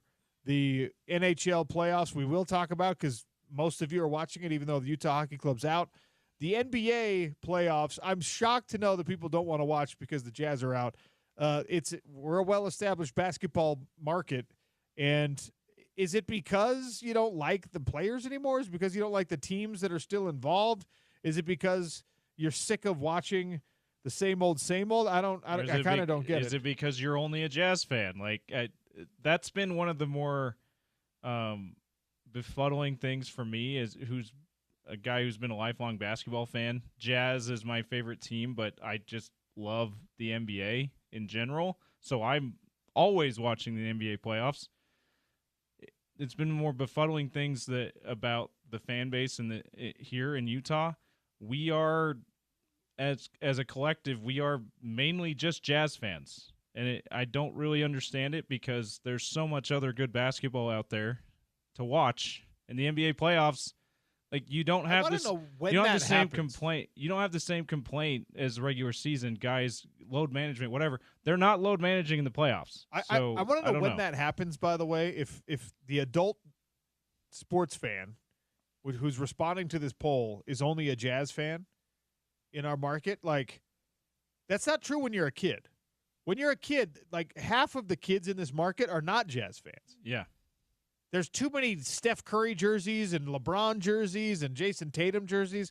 Like I think it's a rite of passage when you're a kid to like create your own interest. You get to that 9, 10, 11-year-old range and you're like, no, I'm actually not a Jazz fan like you, Dad, or like you, Mom. I'm a Golden State Warriors fan because I love Steph Curry. And then I guess maybe you morph back out of that. I mean, I remember that whole thing myself. When we moved to Utah, and I was like, yeah, cool, John Stockton, Karl Malone. I'm a Knicks fan. I love Patrick Ewing. Why do you do that when you're a kid? Strange. I don't know. But in any case, if we're only Jazz fans here and not NBA fans, blows my mind. I thought the NBA interest would be strong. I tell you what, we're not here. We're not Dallas Mavericks fans. And nobody was a Dallas Mavericks fan heading into the play-in because everyone wanted the Mavs season to be over so that Alex Jensen did not have to split his duties anymore. I will say it anytime there's a reason to. I think him finishing out the season with Dallas is a display of character and dedication and commitment that ultimately makes him a better candidate for this Utah job. I really believe that. And you hope that recruits see that as an appealing thing too. Well, after I looked at that On3 NIL valuations list, I think that players aren't going to care about like how committed your coach is. They're just going to be like, AJ DeBots is making $5 million. Yikes. Anyway, so now Alex Jensen is just the University of Utah head basketball coach. As of Friday night. He went through the weekend, hopefully getting, I don't know, a little bit of rest, probably spending some time with the family. Doing the Easter egg hunts. Whatever. You got to get on the phone today. You've been on the phone a bunch. Now the whole job is to rebuild and put this thing back on the right track. Get Utah basketball humming, and I don't expect it to happen in a year. I don't expect it to happen in 6 months. I do now expect it to happen in less than 2 years because if Kenny Dillingham can do it with Arizona State football, which quite honestly has never been particularly great, then you should be able to restore some type of glory at Utah basketball, which, for decades was pretty incredible. Did you see, do you know how many players they have on the roster as of right now? Not including the ones in the transfer portal. 3? There are 8, actually, according to Josh. Not including guys in the transfer portal? Not including Mike Sharaf-Jobs, Lawson Lovering, those guys. Sharaf-Jobs is the guy in the portal that seems to be the only one that still has returning to Utah as a desirable option for him. So there's might be one more. That's according to Josh Furlong wrote an article on KSL.com. That was more than I realized it was. I thought it was only 4 or 5. Apparently they got there's 8 players guaranteed to be on the roster as of this moment, and maybe a 9th if Sharaf-Jobs decides to come back. I hope he does. I hope he decides to come back. I think, I don't know if that's the type of player that Alex Jensen wants to coach, but I don't see why he wouldn't be the type of player that Alex Jensen wants to coach. He wasn't, let's be honest, he wasn't spectacular. He was pretty inconsistent, in fact, this last year with Utah, but 6'9" point guards don't grow on trees. And so he's got a ton of potential because of that size, and you could tell watching games last year, he has a really good feel for the game. He just needs to put together more consistently. His offense, I thought, was very inconsistent. He was a guy who you could count on for the minutes, and he was a guy you could count on for effort. Yeah. And, like, he rebounded pretty well. He probably because, like you said, 6'9" guards don't grow on trees. A lot of defensive potential because of that size, too. Didn't necessarily show it a lot, but a lot of defensive potential. So we'll see how it plays out for Utah men's basketball. But the Mavs are Dunsky. They are out. And you move on in the NBA playoffs with Detroit at New York. New York leads that series 1-0. L.A. at Denver. Denver leads that series 1-0. That one you can hear on the station, by the way, tonight. Those are start. the games tonight. Tomorrow will be Milwaukee, Indiana, Memphis, Oklahoma City, Minnesota, Los Angeles. We'll get to some of that as the week progresses. But a relief, I think, for Utah basketball fans, probably for everyone up there in the athletic department. You don't like to root for the failure of others, but it's okay to root for the failure of the Dallas Mavericks because, man, they kind of deserve with their bad decisions to at least have this season. Did you see ESPN keeps putting that graphic up before the Luka trade, after the Luka trade, some of the numbers? 7-13 after that trade. Now, of course, Kyrie Irving got hurt. They would have been better if he was healthy. Anthony Davis missed a big chunk of time, but still. You know who? They're so much worse than where they were. Maybe the most surprising development for me through that whole thing is the fact that Anthony Davis has emerged for me as a guy who, like, he's kind of a sympathetic character here. I've never been a particularly big fan of him, but the way he's handled this, I'm becoming more of a fan. Yeah. Like every time he's got a mic in front of him or you see a quote from him, he totally knows exactly what's going on. He's just like, look, they loved the guy that left. They loved Luka, and I came in, and then I was not available. I was hurt, all that stuff. It's really fascinating to see the way that he's handling this, but that's neither here nor there. Alex Jensen now has one duty, and that's to be full-time Alex, the Utah head basketball coach. Sean O'Connell Show continues on ESPN 700, 92.1 FM. It's a proud part of Utah's ESPN radio network.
ESPN 792.1 FM. We got the Festival of Tees going on, powered by the Utah Golf Association. Every day we're giving away free rounds of golf from the best courses in the state and beyond.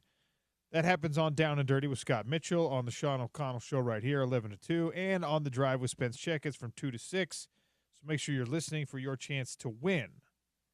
I want to stay on clock, so we're going to make this one really, really quick. Kristen Peak, NBA draft writer from Yahoo, is going to join us after the news that Cooper Flagg is officially jumping into the NBA draft. I don't think anyone's surprised by that. But and then Tony Jones will join us a half hour after that, 1:30 for Tony Jones.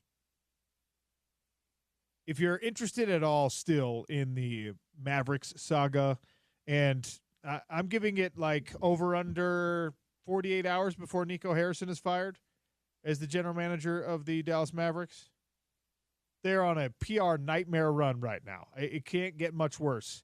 ESPN just put out a big kind of tell-all article, in-depth article about when it began, when the relationship between Harrison and Casey Smith and Luka Doncic kind of started to fracture in Dallas. So go take a look at that and then start your countdown clock on how long before Nico Harrison gets fired. It's an interesting read, interesting article. You think it's definitely longer than the 77 hours until the NFL draft? I'm taking the under, yeah. ESPN's got a 77-hour countdown clock on right now. No, I think it's less than that. I think that Nico Harrison might not make it to the end of today, honestly. We should ask Kristen if Yahoo Sports has a however, like, what would that be, like 500-hour countdown clock? You know what? I'm going to ask her what the appropriate countdown clock time is. Yeah, there we go. Krista Peak's going to join us in 3 or so minutes. It's the Sean O'Connell Show on Utah's #1 sports talk, ESPN 700.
Welcome to hour number 3 on the Sean O'Connell Show on a Monday. NFL draft is this week. NBA draft lottery coming up. We should have a countdown clock for that, I think, because Cooper Flagg has officially entered the draft. The Utah Jazz officially have top odds in the draft, and everyone is hoping those two things come together in what would be a fairy tale, I won't say ending, but beginning for the Utah Jazz after this insane tanking year. Joining us now to talk about Cooper Flagg, the upcoming draft, all things hoop, Kristen Peak, NBA Sports, NBA Draft Insider. Kristen, welcome to the show. How are you? I'm great. How are you? I know, like Duke fans really even thought that Cooper might come back for unfinished business. Like, come on. The writing's on the wall. He just made it official. And, he is going to be the number 1 pick in the draft this year. Absolutely, he is going to be the number 1 pick in the draft. And the hope, as you heard me express, is that the tanking operation for the Utah Jazz was successful enough that, the ping pong balls fall in the right way and they have an opportunity to draft Cooper Flagg. Where on the spectrum of conspiracy theory when it comes to the NBA draft do you fit, where it's like, Patrick Ewing was frozen into New York, and other people are like, it's completely randomized? Because I find myself skeptical that the NBA, that it could work out the way that the Utah Jazz wants it to work out. Where should we fall on this spectrum of conspiracy or not? If you want to believe in conspiracy theories, great. But let me tell you something. I myself have never been in the actual room when the draft order is announced, and it's behind closed doors. You have to lock your phones out. But I do know other reporters that have been in there, and just how intense it is, and just the odds of every single pick. I mean, I don't think there's any way that you can actually rig it.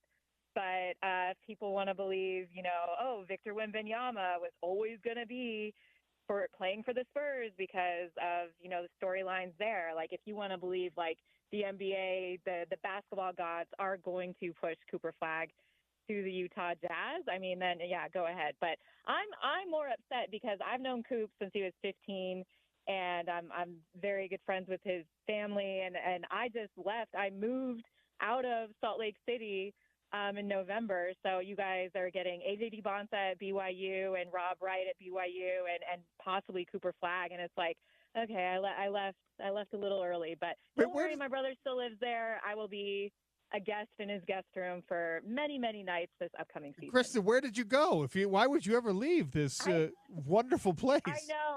I know. I got sick of the snow, believe it or not. I'm in Las Vegas where it's 80 degrees here today. So I got tricked. Listen, remember that winter 2 or 3 years ago that was horrible?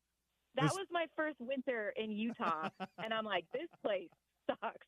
And everyone's like, it has never, ever been like this in all the years I've been here. So, yeah, all that to say, I'm in Las Vegas, still a nice drive away, but really, really exciting. Really a lot of talent coming to the state of Utah, both at BYU and hopefully it's the Jazz. I will say this, that we're going to make this a conversation more about Utah, but you being in Las Vegas has become such a real sports town in the last 10 or so years that, I mean, anyone in our business, I don't think it's a bad idea to be there. So, I mean, yeah, the snow can be scary, but like Vegas is not a bad place to be in sports either. It's not. I love it. I love it out here. Okay, let's talk more about this upcoming NBA draft. There is always the fear that if Cooper Flagg does not fall to the Utah Jazz, or I shouldn't say fall to the Utah Jazz, if the Utah Jazz don't end up number 1, then Cooper Flagg is not available, then, what do you pick at 2? What do you pick at 3? What do you pick? I think the lowest they can go is 5. What do you pick if it gets that bad? Because this is supposed to be a very deep draft. That's why the team decided to tank, or part of why the team decided to tank in this 24-25 season. So, you've been paying very close attention to these guys, some of them since they were in their early teen years. Beyond Cooper Flagg, what else would you plant your flag on from a talent standpoint and say, yeah, you can build around this guy as well? Yeah, so I think there's a couple tiers to this lottery, and the same 4 guys are the same 4 that'll probably hear their name called in the first 4 slots, and that's Cooper Flagg, number 1, Dylan Harper, who was the guard at Rutgers, Ace Bailey, the wing at Rutgers, who is a scoring machine, and VJ Edgecombe, the guard at Baylor. All four of them are freshmen. They're all going to be one-and-done prospects. And then after that, the second tier, it kind of gets a little murky. So if you're a Jazz fan and you miss on Cooper Flagg, there's still great consolation prizes there. And, it becomes a choose-your-own-adventure. You want another guard to slide in alongside Keontae George and Isaiah Collier and what he did this season, then maybe you go VJ Edgecombe or Dylan Harper. If you want a wing with positional size and who is a scoring machine, there were a pair of games in Ace Bailey's high school career where he went back-to-back where he put up 40-plus points and 12-plus rebounds a game. So he is a bucket getter. So not bad consolation prizes when we're looking at this draft. But after 4, that's where it kind of, you're starting to see Jeremiah Fear's name pop up. Everyone kind of compares him a little bit to Trae Young and what he did at Oklahoma. And Jeremiah Fears, along with Cooper Flagg, they both reclassified up a grade. So they're 2 of the youngest players in this draft class. But like you said, there is so much talent in this year's draft class and next year's draft class, which is why you have teams putting themselves in a positional favor to land a top spot. The NBA doesn't like when I say tanking. But, yes, tanking and then also collecting draft picks in these next 2 draft classes. Do young men come into the NBA picture now more prepared to be professionals because most of them have actually been professionals already at the college level, and even, some of them, of course, come over from Europe or come over from overseas. But are NBA rookies now more prepared for life as a pro than they were 10 years ago? Absolutely. Off the court, I would absolutely say yes, just because with the NIL landscape and, you look at Cooper Flagg and his substantial endorsement deals already, and he's not even in the league yet with New Balance and then also Gatorade and a few other AT&T. How great was that AT&T commercial with his grandma this year during the March Madness tournament? So I think off the court, they have a better handle and a better understanding of what it is to be a professional. On the court, of course, there's always going to be a jump. There's always going to be a jump in pace and physicality. And, you always wonder how a player is going to adjust. But we already know how Cooper's going to adjust. We saw him go up against Team USA last summer, and he looked like he belonged, and he held his own. So he's someone that I could see kind of transitioning a little bit better. And also the guard play. I think Dylan Harper, he has good positional size at the guard, and he was ridiculous this year at Rutgers. I know Rutgers didn't win a lot of games, but outside of him and Ace Bailey, they didn't have a lot of help. So I think those 2 will have the easier time adjusting to the NBA on and off the court. What does Cooper need to get better at first as he makes the transition into the NBA? His, I would say, consistent 3-point jump shooting, and that's been a big focus for him. I wrote a story actually on him where, he became a different player after the Christmas break, and it was just kind of going back to the basics, high release, high hand, getting the placement back. And he is a workhorse, and he actually had his long-term trainer from Maine, who he's been in the gym with forever, fly down, Matt McKenzie. And it was just a reset. And Coop talked about it. I talked to Matt. I talked to Kelly and Ralph Flagg about it. And it was just, this mental reset. So definitely the shooting and being more consistent that way. But he has great rim protection. He's a great rim protector, excellent rebounder. His ball handling needs to clean up a little bit. We saw that in the NCAA tournament, and we saw it a little bit, this season when trying to off the switch and smaller, faster defenders trying to blow by them. He doesn't have that capability yet. So ball handling, foot speed, and 3-point jump shooting consistency. Kristen Peak is our guest here on the Sean O'Connell Show, talking about Cooper Flagg, the upcoming NBA draft, and, of course, the Utah Jazz place in it. When you take a look at the Jazz and you see how far away they are from the elite teams in the West, there's, of course, the hope that somebody like Cooper Flagg gets you closer, the way that Victor Wembanyama got the Spurs closer when he was healthy. But he's not enough to close that gap by himself. Should we in Salt Lake City be prepared for, another year of tanking at least? Absolutely, yes. Favorable draft positioning. Yeah. Yeah. Yes. No, or you could say let your young players develop and get game experience. Yes, it's going to be one more year because what's coming in next year's draft AJ DeBonsa, Darren Peterson, Cameron Boozer, Nate Amen. I mean, these are 4 guys that teams are already looking at Nike Hoop Summit, at McDonald's, at Jordan Brand Classic, where I was this last weekend. And their eyes are already getting big as to what's coming out the pipeline. So don't think that if you land the golden child in Cooper Flagg that this is going to be the be-all, end-all. I think it's going to be next year's draft cycle in conjunction with whoever the Jazz get this year, which will be the cornerstone of the franchise moving forward. Were you surprised to see Nate Amen go to Tennessee?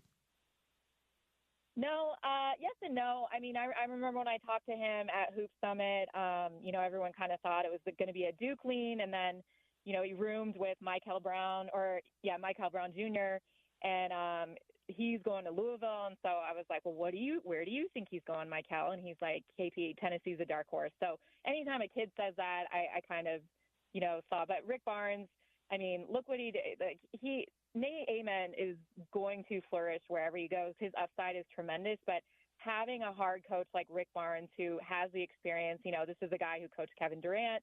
He's coached many pros at the college level. I think is a good fit for Nate.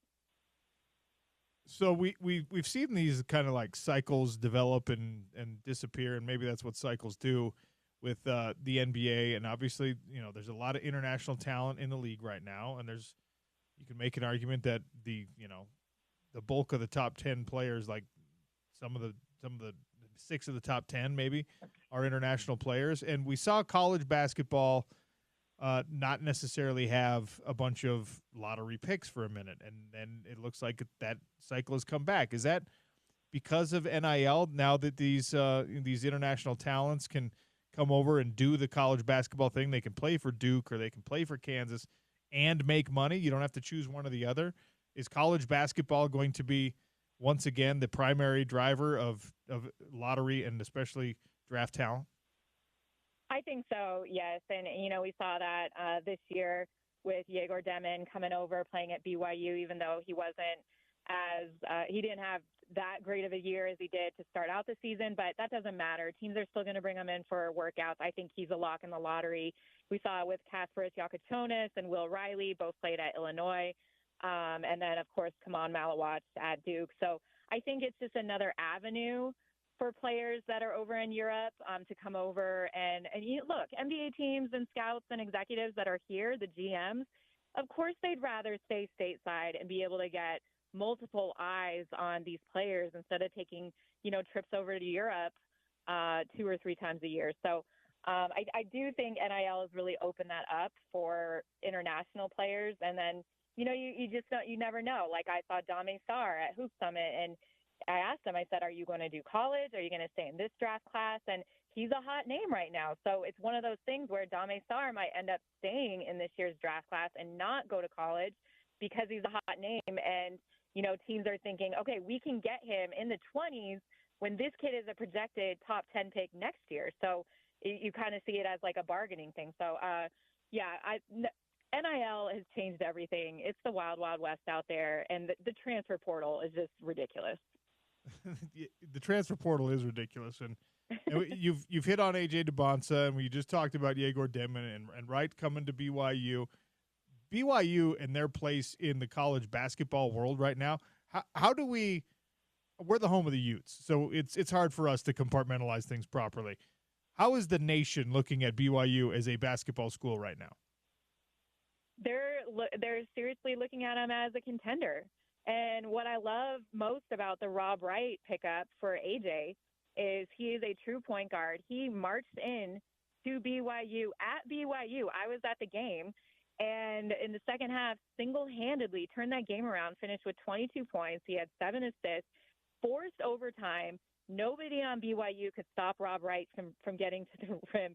And what did Kevin Young do? He went out and he's like, all right, well, can't beat him. Join up. Like, come on over here, Rob. Like, I'll slide you in alongside, the best two-way player. That's the incoming freshman, and AJ DeBonsa at 6'9". Like, have fun, And so that's what the portal has done. I think that's what, bringing in an NBA mentality. And listen, the Utes are following suit. They hired a former assistant GM from the Sacramento Kings to be their general manager for the youth. They hired former NBA assistants, so they're following suit. And I think it's just a matter of time before, you start to see other programs do the same thing. What is the floor for AJ DeBonsa? Because everyone, even Ute fans, whether they admit it or not, everyone's so excited to see what this kid is going to be. We were talking NIL valuations earlier today. He's not even in college yet, and he's a top 5 paid guy in high school sports. It's crazy. But, like, the best case and worst case scenario for his, I guess it'll be a total of about 7 months in Provo. Looks like what in your mind? I mean, it's going to be fun. AJ is someone. I was calling the Jordan Brand Classic game for NBA TV this past weekend, and mind you, it's an all-star game. He nutmegged, bounced the ball between someone else's legs and then scores on someone. He nutmegged Cameron Boozer, and I'm like, this dude is different.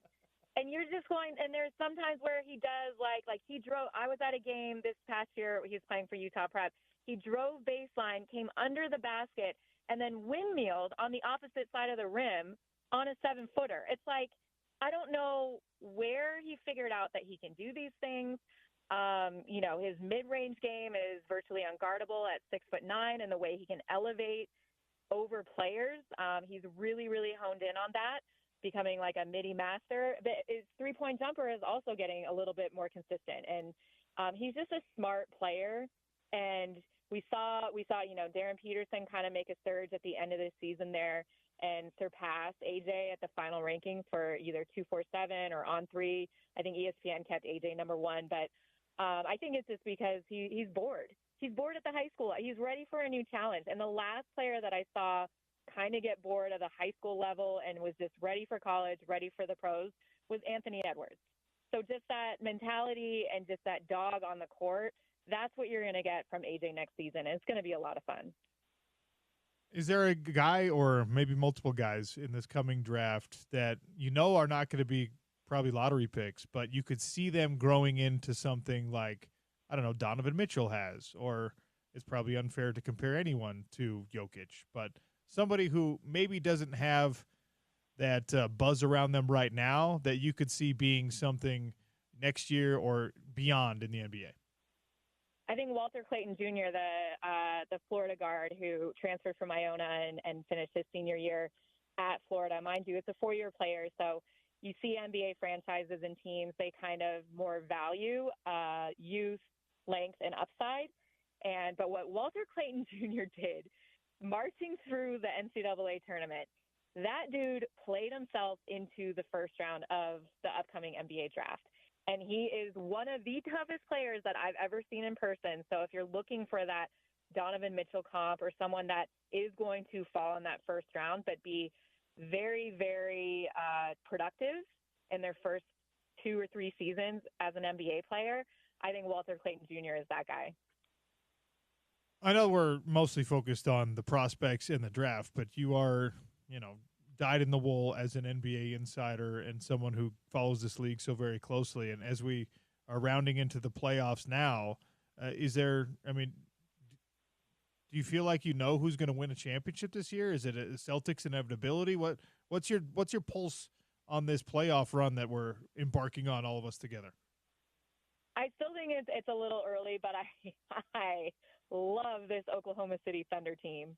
Let me tell you, when they are clicking on all cylinders, they are so fun to watch, and they did not let up at all when they completely killed Memphis in Game 1 by, 50 points, 40 points, whatever it was. They are so fun to watch. I love the intensity that, Minnesota is bringing, especially where every single person is like Lakers in 5, Lakers in 6. They're trying to take the head off the big 3 monster that the Lakers somehow ended up with. And then in the East, I think if Jason Tatum's wrist is okay, I think they're kind of favored to come out of the East again. But yeah, it's playoff basketball. This is the best time of year, honestly. I love this time of year. It's officially draft season. We got playoff basketball. If I was still living in Utah, the snow would be stopping and I'd start hiking again. But yeah, I love this time of year. It did snow like last Thursday, I think, just very briefly, but yeah. Yeah. Enjoy Vegas. We're all jealous of that 80-degree weather right now. Kristen, thanks so much for your time and your insight. I really appreciate it. Yeah, thanks for having me. Kristen Peak, former Utah resident, now in Vegas. NBA draft analyst, color analyst at the NBA Future Now. You can follow a lot of her stuff on the NBA app and NBA TV. She can't call it tanking. We can. The result of the tank should be a top pick and hopefully the number 1 overall pick for the Utah Jazz. Cooper Flagg has officially made it official. He will be in in this year's NBA draft class. We'll talk about that with Tony Jones, who joins us next on the Sean O'Connell Show, ESPN 700, 92.1 FM.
Here's Jokic. Has the mismatch on Harden. Leonard shading. Double comes. Open Gordon. His three. It's good! This is a heavyweight fight. Aaron Gordon with a clutch three, a Jokic assist. Denver wins the game 112-110, overtime over the Clippers in the game one of their first-round series. That sound courtesy of ESPN. Ryan Rocco and Bob Myers on the call. Game two tonight in Denver, and, of course, we have it on your home of the NBA playoffs. Utah's number one sports talk is ESPN 700, 92.1 FM. Coverage will begin 7:30. Efforting Tony Jones to talk a little NBA playoffs. We are in the playoffs now. And the poll, I really thought, I brought it up a couple of times, I really thought this poll would be different.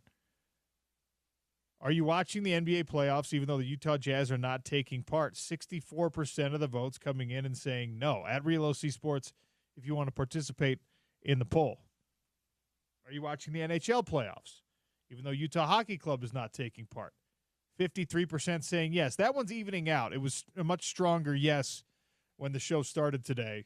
That one's evening out a little bit. People are settling into half and half. And then the other poll question today was, should WWE events like WrestleMania be covered by sports media? And 10% of people say yes, it counts as a sport. 90% say no. One person did offer the comment that it's called sports entertainment, so they're two branches of the same tree. Yeah, I buy that. I understand that.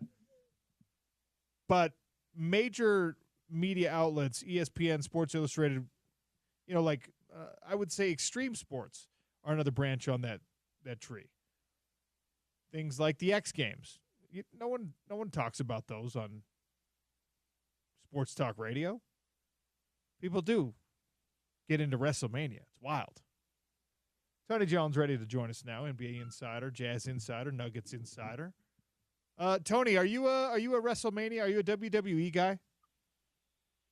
When I was a kid, I was. Wait, when did you graduate out of that? It was I was a huge Hulk Hogan fan. Okay. I was a huge Roddy Piper fan. Who else did I really?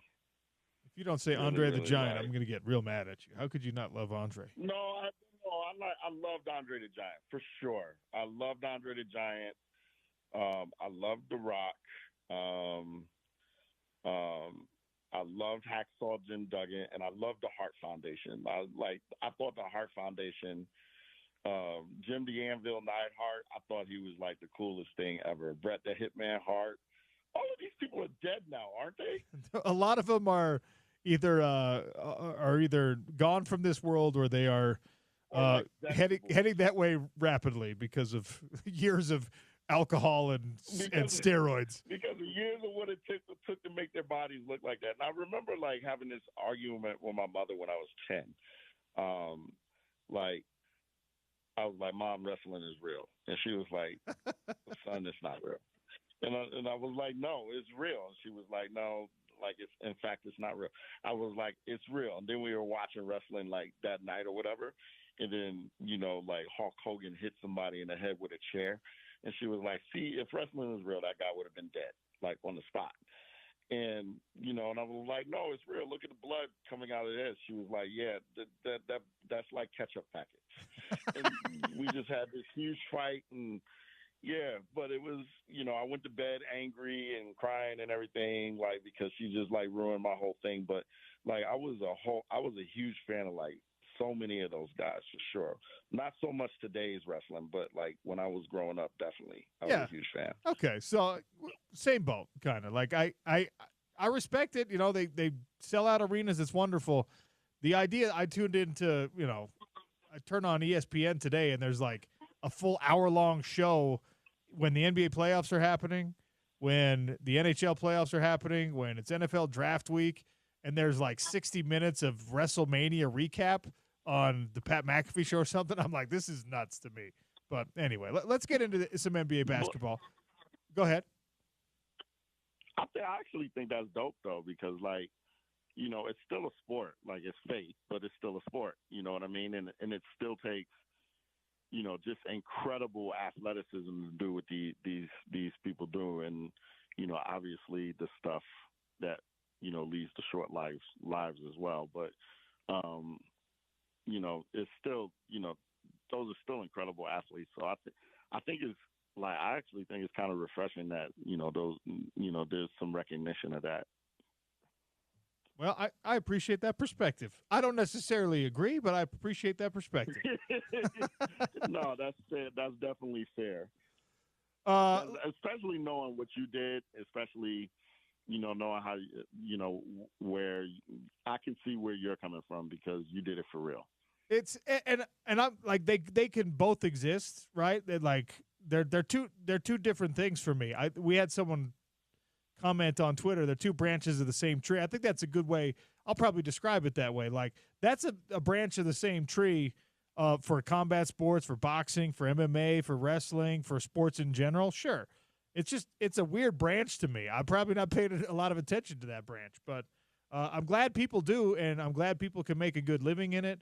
And, it's not my cup of tea the same way that like certain genres of music are not my cup of tea, but that's all right. I'm not going to take joy away from anyone. If that's what you're into, that's fantastic. I won't be talking about it a lot here on this show, but you could always tune in to other shows that will do that. I will talk NBA playoffs because I was fascinated by. I put a poll out today whether people here in Salt Lake City are going to be watching the NBA playoffs now that the Jazz are not part of it. And I asked the same question about the NHL playoffs. And I've been surprised by the results because more people said, no, I won't watch the NBA with no Jazz in it than people who said, 53% of people said, yeah, I'll still watch the NHL playoffs even though Utah Hockey Club is not involved. And I thought we were more of a basketball market. Yes, we love our Jazz, but I thought we love basketball here in general. Hockey is something new and we're learning and getting used to.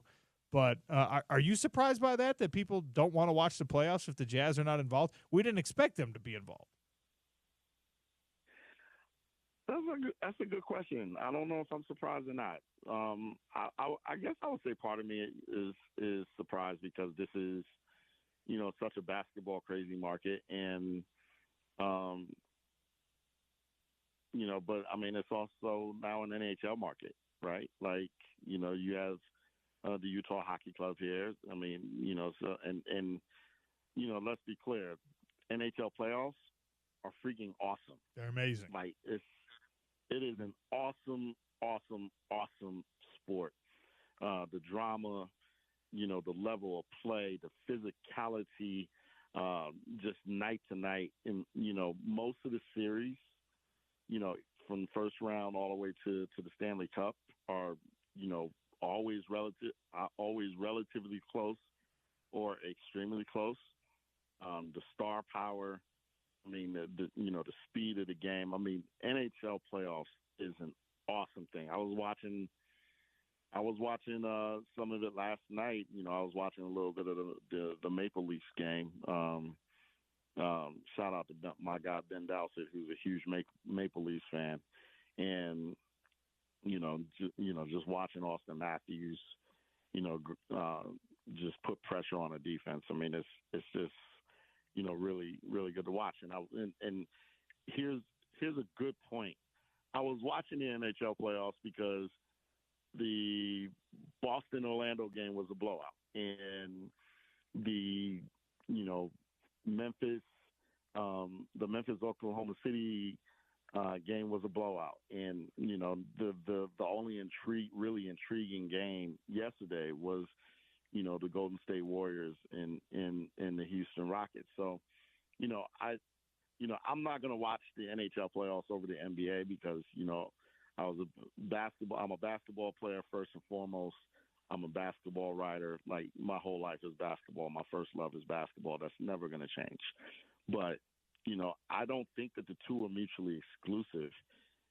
I did both yesterday. I think that there's room for both. And, I think that because both exist, I think that these are, essentially the best 2 months of the sporting year. I don't dispute that, at least. I'll say that the college football months are my favorite You're months. A football guy. You're but, a football guy. But look, man. no, I don't. I don't dispute your point about. locker. I don't dispute your point about the fact that like these months of playoffs in both hockey and basketball, there is room for both. It's absolutely fantastic, and you can flip back and forth from one to the other. And the games are different enough that it stays fresh no matter what you're watching. As these NBA playoffs have gotten rolling, we're very, very early, very small sample sizes in terms of playoff basketball. Has anything kind of stuck out to you yet as an indicator of maybe things to come over the next month and a half? Well, I mean, we're only through game one of, every series. I was really surprised at how easily Minnesota handled the Los Angeles Lakers. I think that the series that I'm covering right now, which is Denver and the LA Clippers, I think that series is going 7. I think it's going to be an awesome series. I think the West is going to be a bloodbath all the way through. And, I think it's going to be – I'm really interested to see the second round of the Eastern Conference playoffs because I think the Indiana Pacers are much better than people were giving them credit for. As a huge New York Knicks fan, I'm just praying that we can take a game or two off the Boston Celtics if we get there. But, I mean, I think the playoffs hold intrigue. I'll just caution, everybody to not overreact to game ones. And, we'll see what happens with games, the game twos. And once, series start to shift to other venues towards the end of the week. Can I tell you something that's going to shock you? Some breaking news.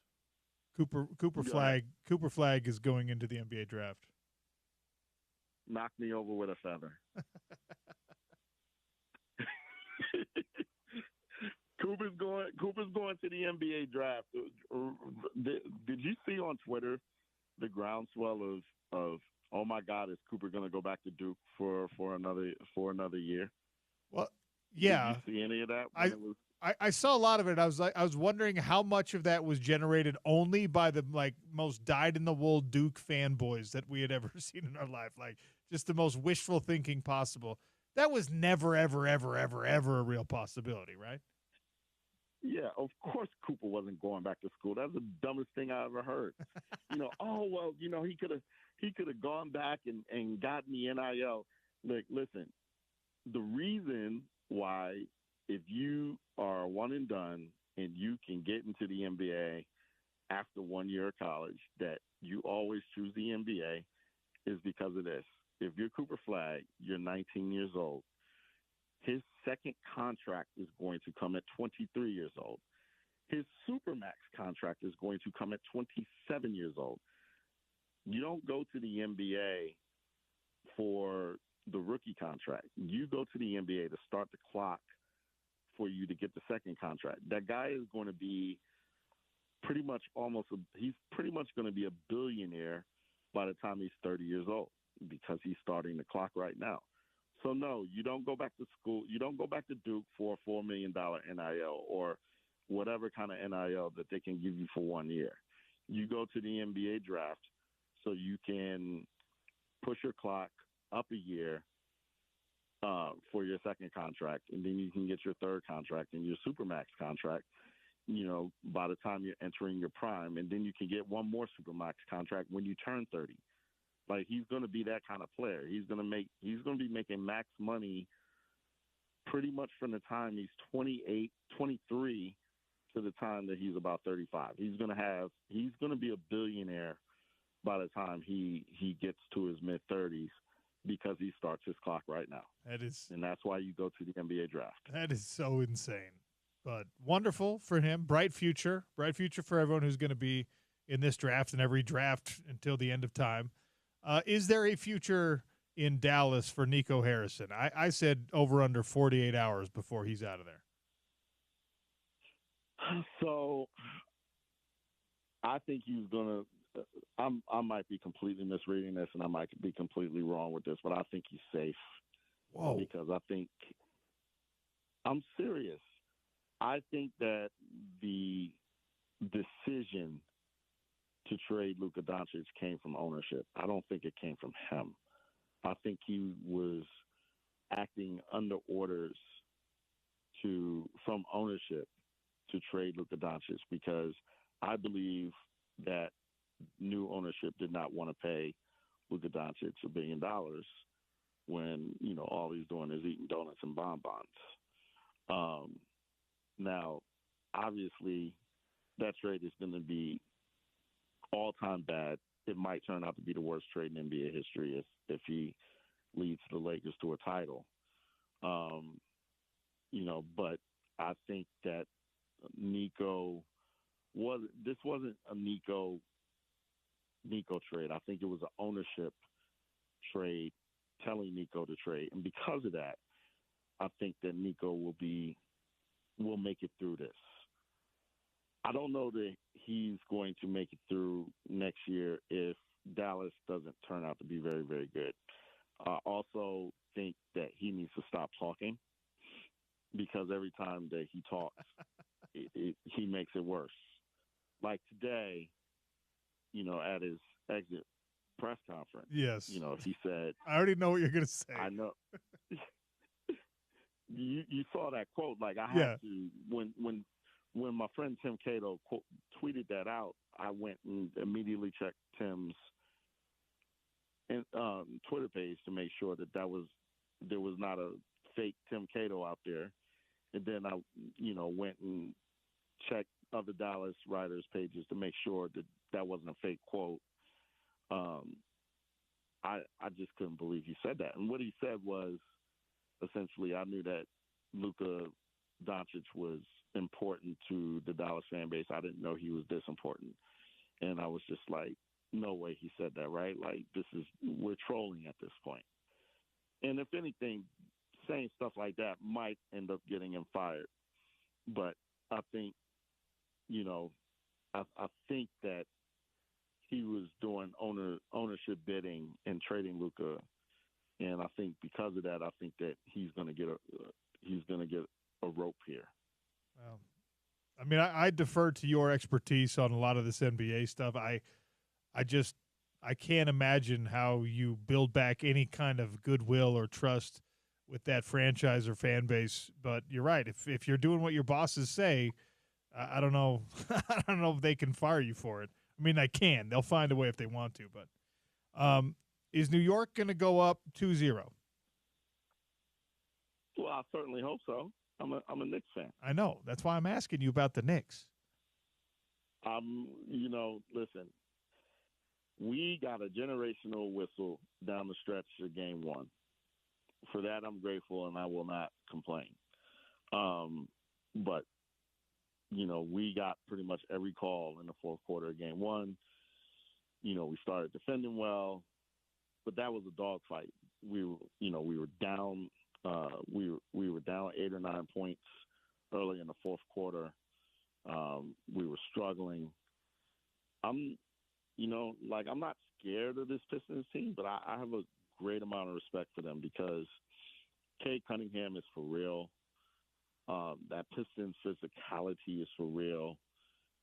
They have shooting because, they have Malik Beasley, and Malik Beasley's crazy. So he doesn't know that he's like playing at the guard, and he's still going to hit 6 threes because he's too crazy to fear anything.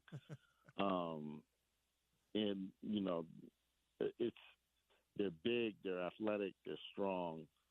It's a tough matchup, and we need to win tonight because it's going to be hard to win in Detroit, and so I think we definitely. My Knicks, we definitely got to get this one tonight for sure. Well, I wish you luck in that endeavor, and I look forward to our next conversation here on ESPN 700. Thanks for your time again, Tony. Sean, my guy, I appreciate you. James Peterson, I appreciate you too. Thank you guys very much. Tony Jones, you have a hard time finding anyone in the business who's better than that man. Jazz insider, Nuggets insider, NBA insider, friend of the program here on ESPN 700 and 92.1 FM. Top Local Roofing is hooking you up right now with 50% off new gutters with the purchase of a roof. That's right. All you got to do is give them a call, tell them that OC sent you, and they're going to hook you up with 50% off a full gutter system. That's right. You buy the roof, you're like, man, I don't want to also have to replace the gutters. I don't want to also have to pay for the gutters. You don't have to. You have to pay 50% of that gutter price. 801-839-4501. Tell them OC sent you. A roofing company you can trust with everything under the roof. And on top of that, they know it's a big-ticket item, so they've got incredible financing options for you through Hearth Financing. So stop the worrying. Get them to come out right now, 801-839-4501. Justin Cunningham and the crews can get out there, and they can actually have a new roof on your house in the next 2 weeks. He's got so many crews running, they can get this done quickly and efficiently. 801-839-4501. Top Local Roofing. All right, we'll give away some tickets. We'll talk with Spence Checketts for some crosstalk next. And we've got, 18 holes? Festival of Tees, powered by the Utah Golf Association. Where's our golf at, James? Davis Park. Ooh. That's coming up next. You just have to answer a question. It's 877-353-0700. That's the number. I'll give you the question next on the Sean O'Connell Show, ESPN 700, 92.1 FM.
877-353-0700.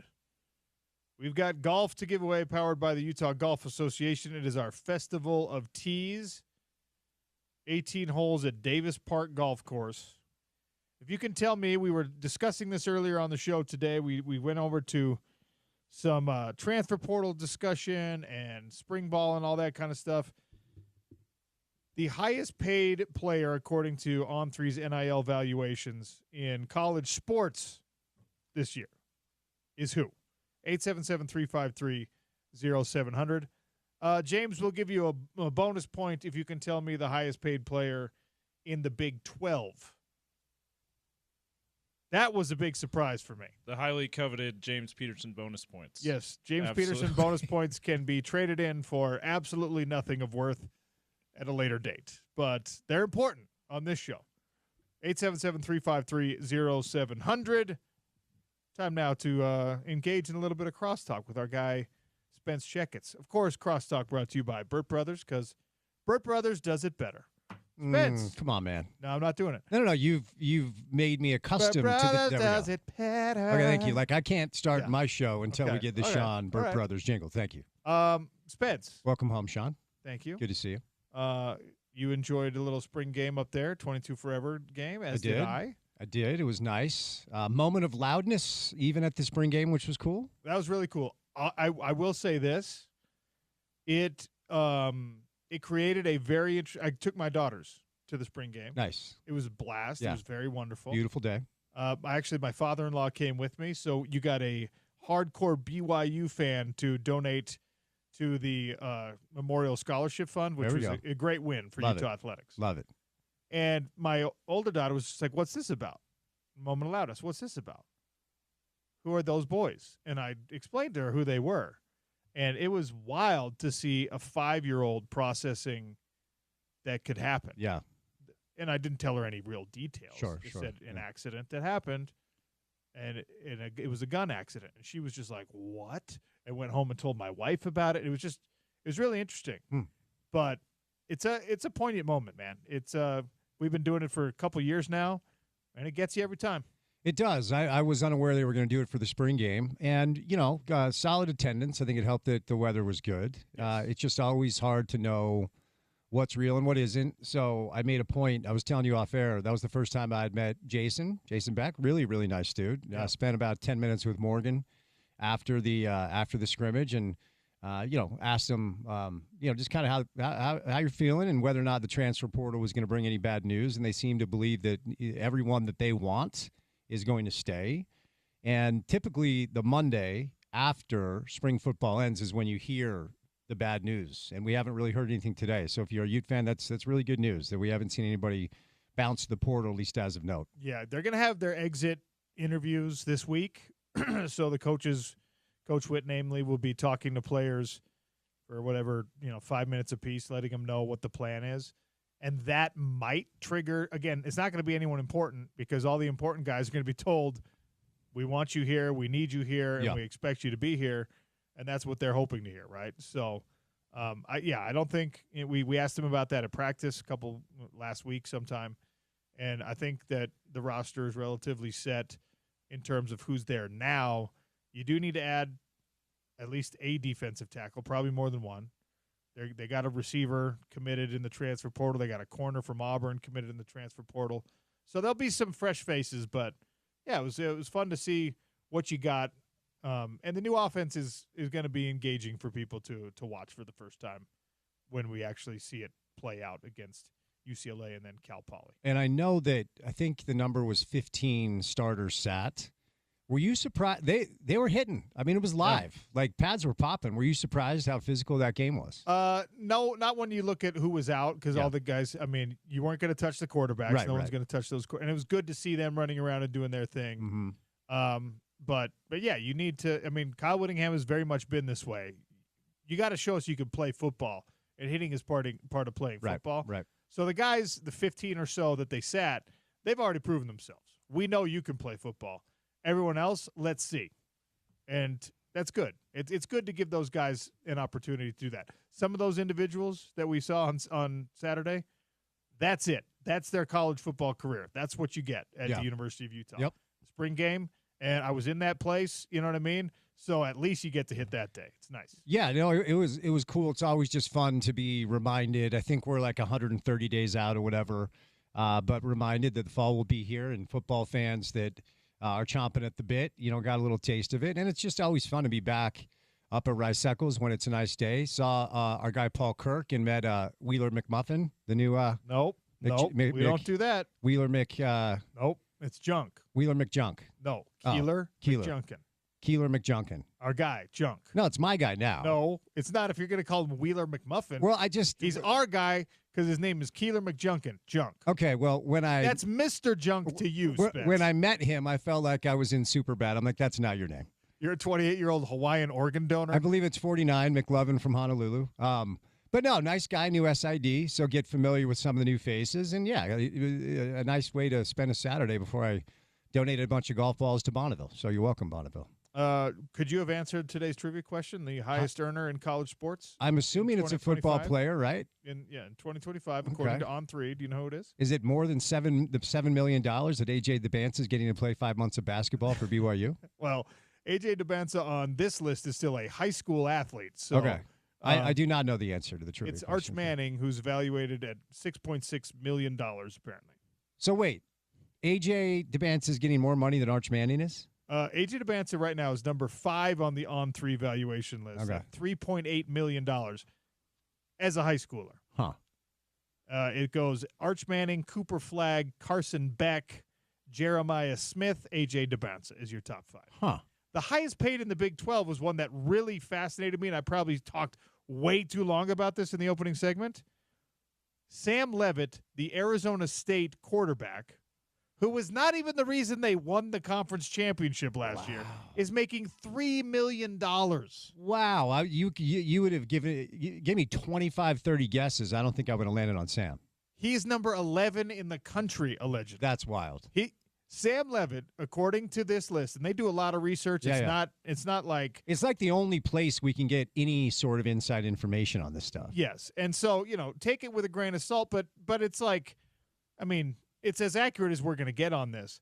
He's making more money than the Ohio State quarterback, the Notre Dame quarterback, the USC quarterback, the Oklahoma quarterback. Arizona State in 2 years has somehow wrestled up this money to pay Sam Leavitt $3 million. Good for Sam. Is that Dallin's brother, Dallin Leavitt's brother, former BYU Utah State tight end Dallin Leavitt? Is Sam his brother? I don't know. I think he might be, because after the ASU win over BYU, Dallin Leavitt sent out a video saying some things to BYU fans that indicated maybe there were some hard feelings from Dallin to the BYU fan base after he transferred to Utah State. And so I just assumed, because he was celebrating ASU's win, that Sam was his brother or maybe cousin. Yeah, they got to be related. They probably are brothers, because both from the Portland, Oregon suburb of West Lynn. Okay. Which, of course, is also where Chael Sonnen is from. Shout out Chael Sonnen, friend of the program. There you go. Porter, who were we watching in real time? Friend of the show, when we were watching Sean call the PFL fights, we're like, hey, look, it's our buddy. I looked up and somebody caved his head in with an elbow. Clay Collard.